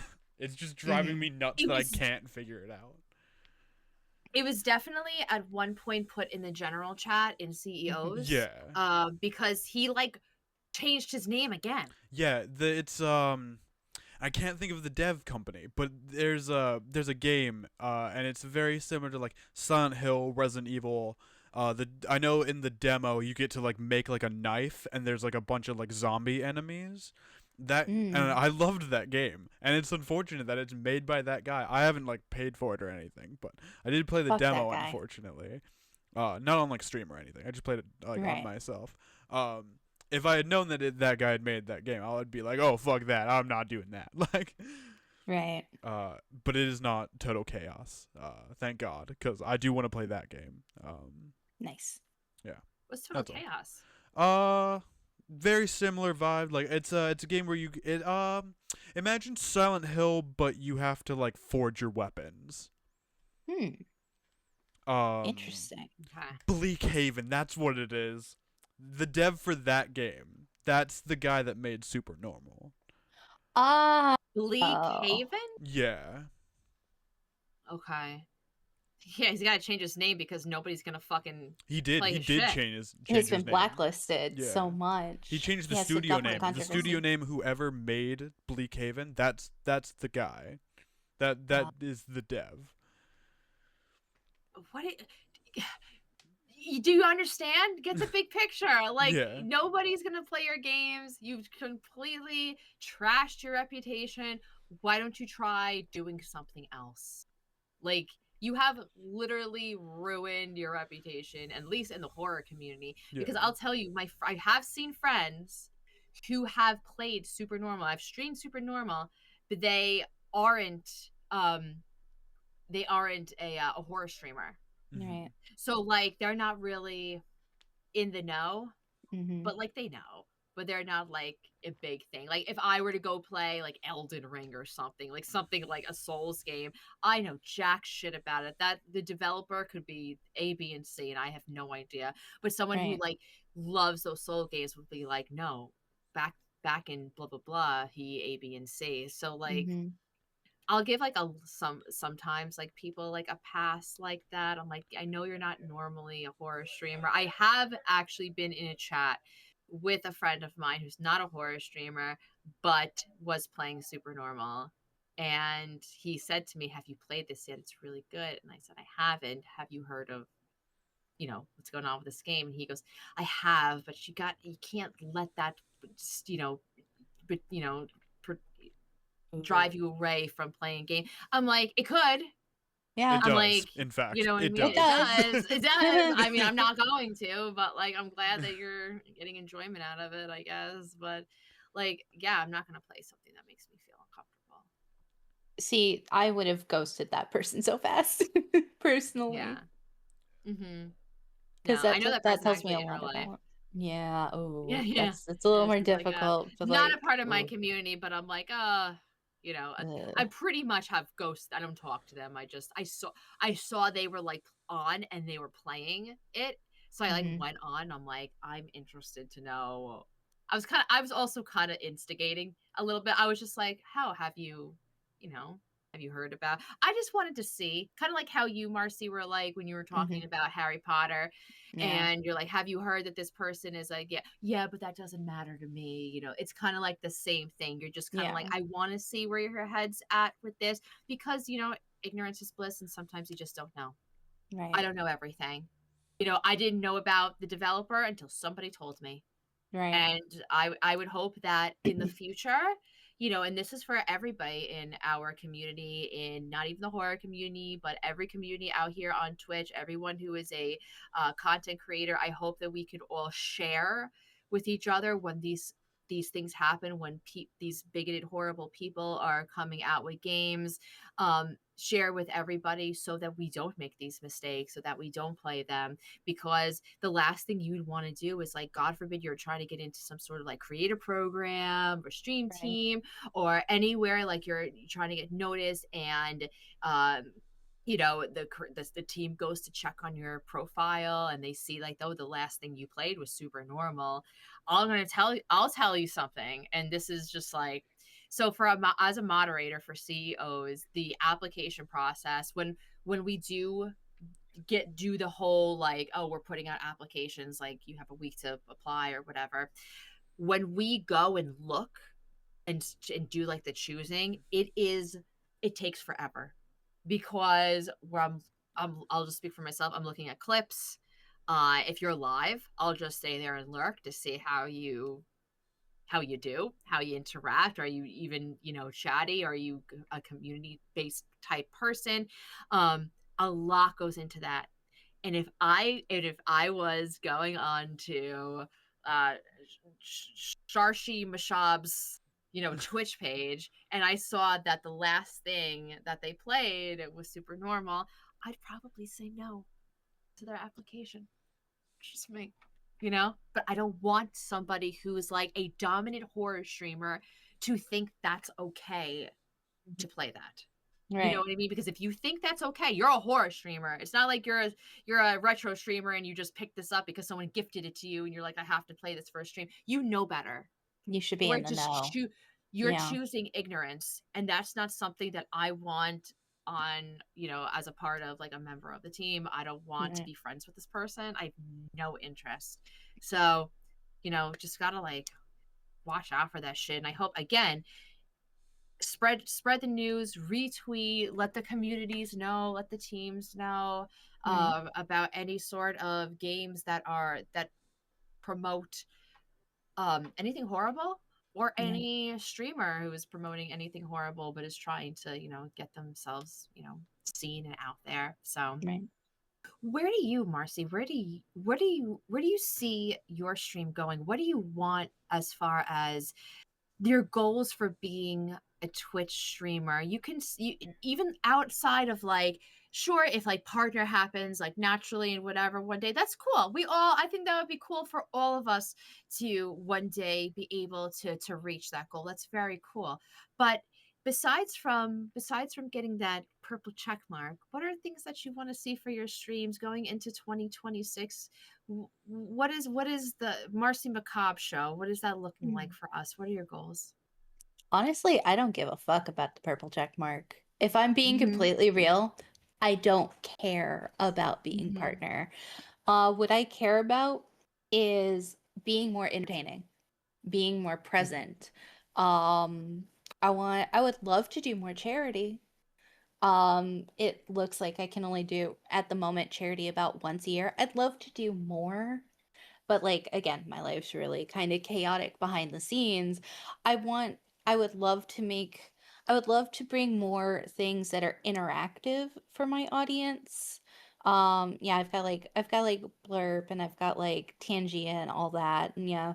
I want to focus on making the audience feel more seen. Like I implemented the Big Bats board a few months ago and that's working out pretty well, but like just I want to up the production value. I want to up the entertainment value. I want to up the enjoyment of this, not just for like the audience, but for myself. I I want to branch out on the type of games that I play in the horror genre. I kind of sometimes have to make myself try different types of games. Like sometimes I'll get into like the Chilla's art rut where I only play like those like one-off sort of short games, or like I'll only want to play like Repo and I have to force myself to not play Repo. Or like right now we're doing a series, we're nearing the end of the series where I was making myself go back and play all of the levels of I'm on observation duty that I didn't finish, that I abandoned, and I'm trying to do that before 8 comes out. So that's something that I'm trying to do. I'm trying to um oh no. Sorry, Swaggy just sent me a link and I just saw what it was. Dear God. Um, and I want to be more present in my teams. It's something I'm severely lacking right now. Like I've been kind of a ghost because yeah, life's been chaotic, but also because because of, the imposter syndrome has been like, yeah, I know I'm here for a reason, but damn, it feels like I don't really belong right now. And there's nothing that anybody can do to make me feel that way. It's all in my head, but there's nothing I can do to change that right now. And I'd like to break myself out of that bubble. I'd like to come up for air essentially. Mhm. Um, I want to get more like feedback. I want to listen more to like my teammates and see what they're playing, and like I'd love to produce more short form than I have this year. Like I it was a pretty banger year for short form the last couple of years, but because I only have so much energy, I can only put out so much. And this year I actually focused more on making edits for friends, and I'd like to bring that energy back into myself. And don't get me wrong, I've made some banger edits this year, but like I made one for Max actually because of, yeah, if anybody's been watching With the Max, toes. the toe sucking, yeah, I gifted him an edit of that and it was quite It funny. was great. I watch it every Yeah. morning. Really? Yeah. Oh, I'm so glad you like it. I have it saved on my computer. Oh. But yeah, it's just I want, basically I want to keep growing and get better. For me, for my audience, I still don't care about numbers. I just care about entertainment. That's my goal. I want to try new things. I want to make the things that are already here better. And that's it. That's my goal. And I think because you have such like amazing caring goals and you're such a selfless person and you're community focused and you're just an absolute delight to be around, you will go so far on this platform, Marcy. It has been like a delight getting to know you. Like you are such a just an absolute ball of sunshine and like just good vibes all around. I'm a very my superhero power is like know it, like I can definitely like tell the vibes of somebody very quickly, and I have liked you from the start. I love your streams.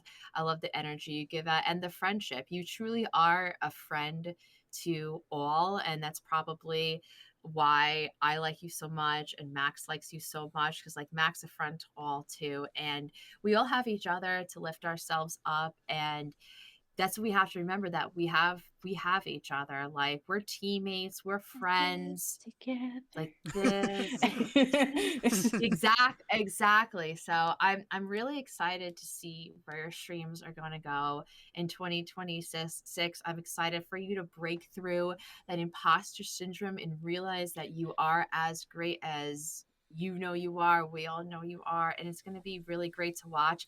And you have to let me know ahead of time when you're going to play Slay the Princess, You so will have I a DM. be there. Yes, so I can experience that because I want to experience that with you.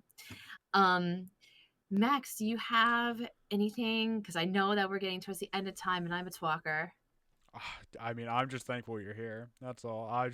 I'm very happy. I'm very glad you're here. I just wanted you to know that I've had the best time, like hanging out with you every time I've gotten to this year. We should do that more for sure. Yeah. Um, Having you play Repo with me has been some of the best times I've had this year. yeah. Like genuinely. And I love that it Yeah. was just been like so spontaneous. Like both times it was Yeah, just it's been like, I need people to play Repo, and you've been like, hey. I'd be I've like, been I'll like, download it joink. real quickly. That game is unreasonably fast to download. Like, Yeah, but when you were like, "Hey, Marcy, we would love you to be on the podcast," I am behind my monitor screaming. I'm like, "Yes, Yes, yes, yeah, doing this because so I'm much. back." Like, so we have again construction that's been going on here, and we actually had to pull strings to make sure that our contractor was not working today, so that we had the Oh, quiet on set. Okay. And like, I was like, oh my God, what if he works today? I was actually, you can ask Swaggy, I was distraught. I was having a meltdown. I was like, I will cancel streams. I don't care. This podcast, I need this. That's so sweet. Look, this is a true friend, guys. Yeah. Marcy goes, up and down. Oh, Marcy goes Yeah. up and down to make sure Oh, I make that sense. Yeah. nobody takes this away from them. Mhm. Oh, Yeah. that's so wonderful. I can't even tell you how excited I am how excited I was to get to know you more. And I just think you're so cool. And but I didn't know too much about you. And I'm so I'm just so excited. I'm super excited that we got to do this and finally Yeah. have you on the podcast. Where can everyone find you? What's your schedule? Oh my gosh. So you can find me here on twitch.tv/Marcy Macabre. Right now it's Wednesdays and Saturdays, 8 p.m. Eastern Standard Time. You can also find me on all major socials under Marcy Macabre. I have my name universal everywhere. You can also find my short form content. If you're watching here on YouTube, hi, I'm also Marcy Macabre here on YouTube. I'm also on TikTok, Marcy Macabre. You can watch my short form content on both of those platforms. Also on Discord, wherever you think to find me, I'm in the shadows. I'm already there. Marcy is lurking. You won't even see them coming. I won't. You won't. I love it. Thank you so much for being our guest, our last guest The of last guest. 2025. Oh my too. goodness.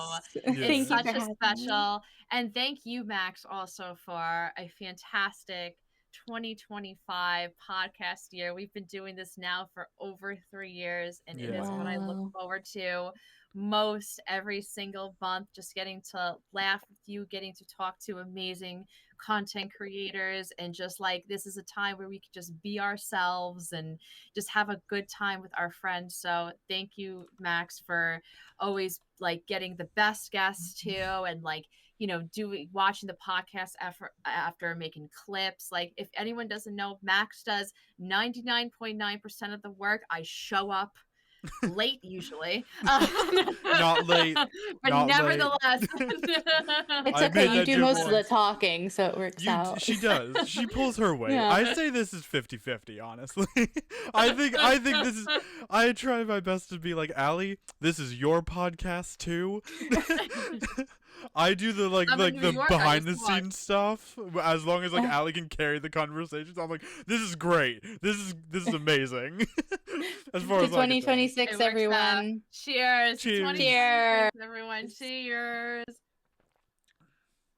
I love it. Yeah, I know we have. I know Allie and I have been chatting about some plans for next year. Ooh. We definitely have some guests we want to have on. I'm Yeah. excited Be a to good see year. you. I'll be here, lurking in sure. the shadows, watching, Shadows. waiting. Waiting. They're already there.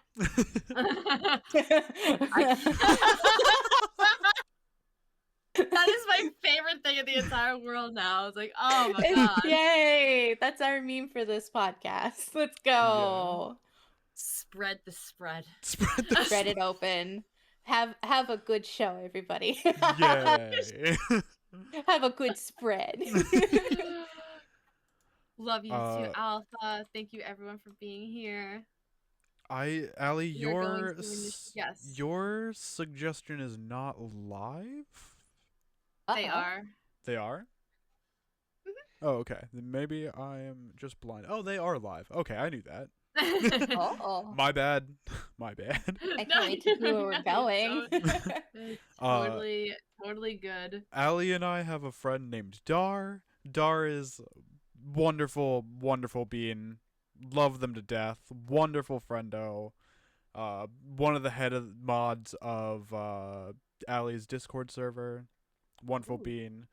Yeah, we are going to raid them. Allie, what is your plan Yay. for this week? So definitely on Monday I will be starting. So I finished my first game of Narrative November, Scarlet Hollow. My second one will be By Sweet Carol. I'm starting that on Monday. Usually on Thursdays I stream, but it is Thanksgiving in the United States, so I'm going to try to find some time on maybe Black Friday to stream, but definitely next week, Monday, 7 p.m. EST. Cool. And my stream schedule for this week is Friday and Sunday. Friday I'm going to try my best to do a 12-hour stream again because I miss those. Hell yeah. And I will be playing my favorite Resident Evil games to end out this month, pretty much. And then I will be starting Killer Frequency at some point. Ooh, So good. nice. I've heard such good things about that game. But yeah, that's where we'll be this week, and I will probably have the episode up tonight or tomorrow. Depends on how things go tonight. I might be very tired tonight. But yes, Yeah. Get a good night's sleep. I will try. 'Cause good lord. Bye-bye. Bye, everybody. Bye.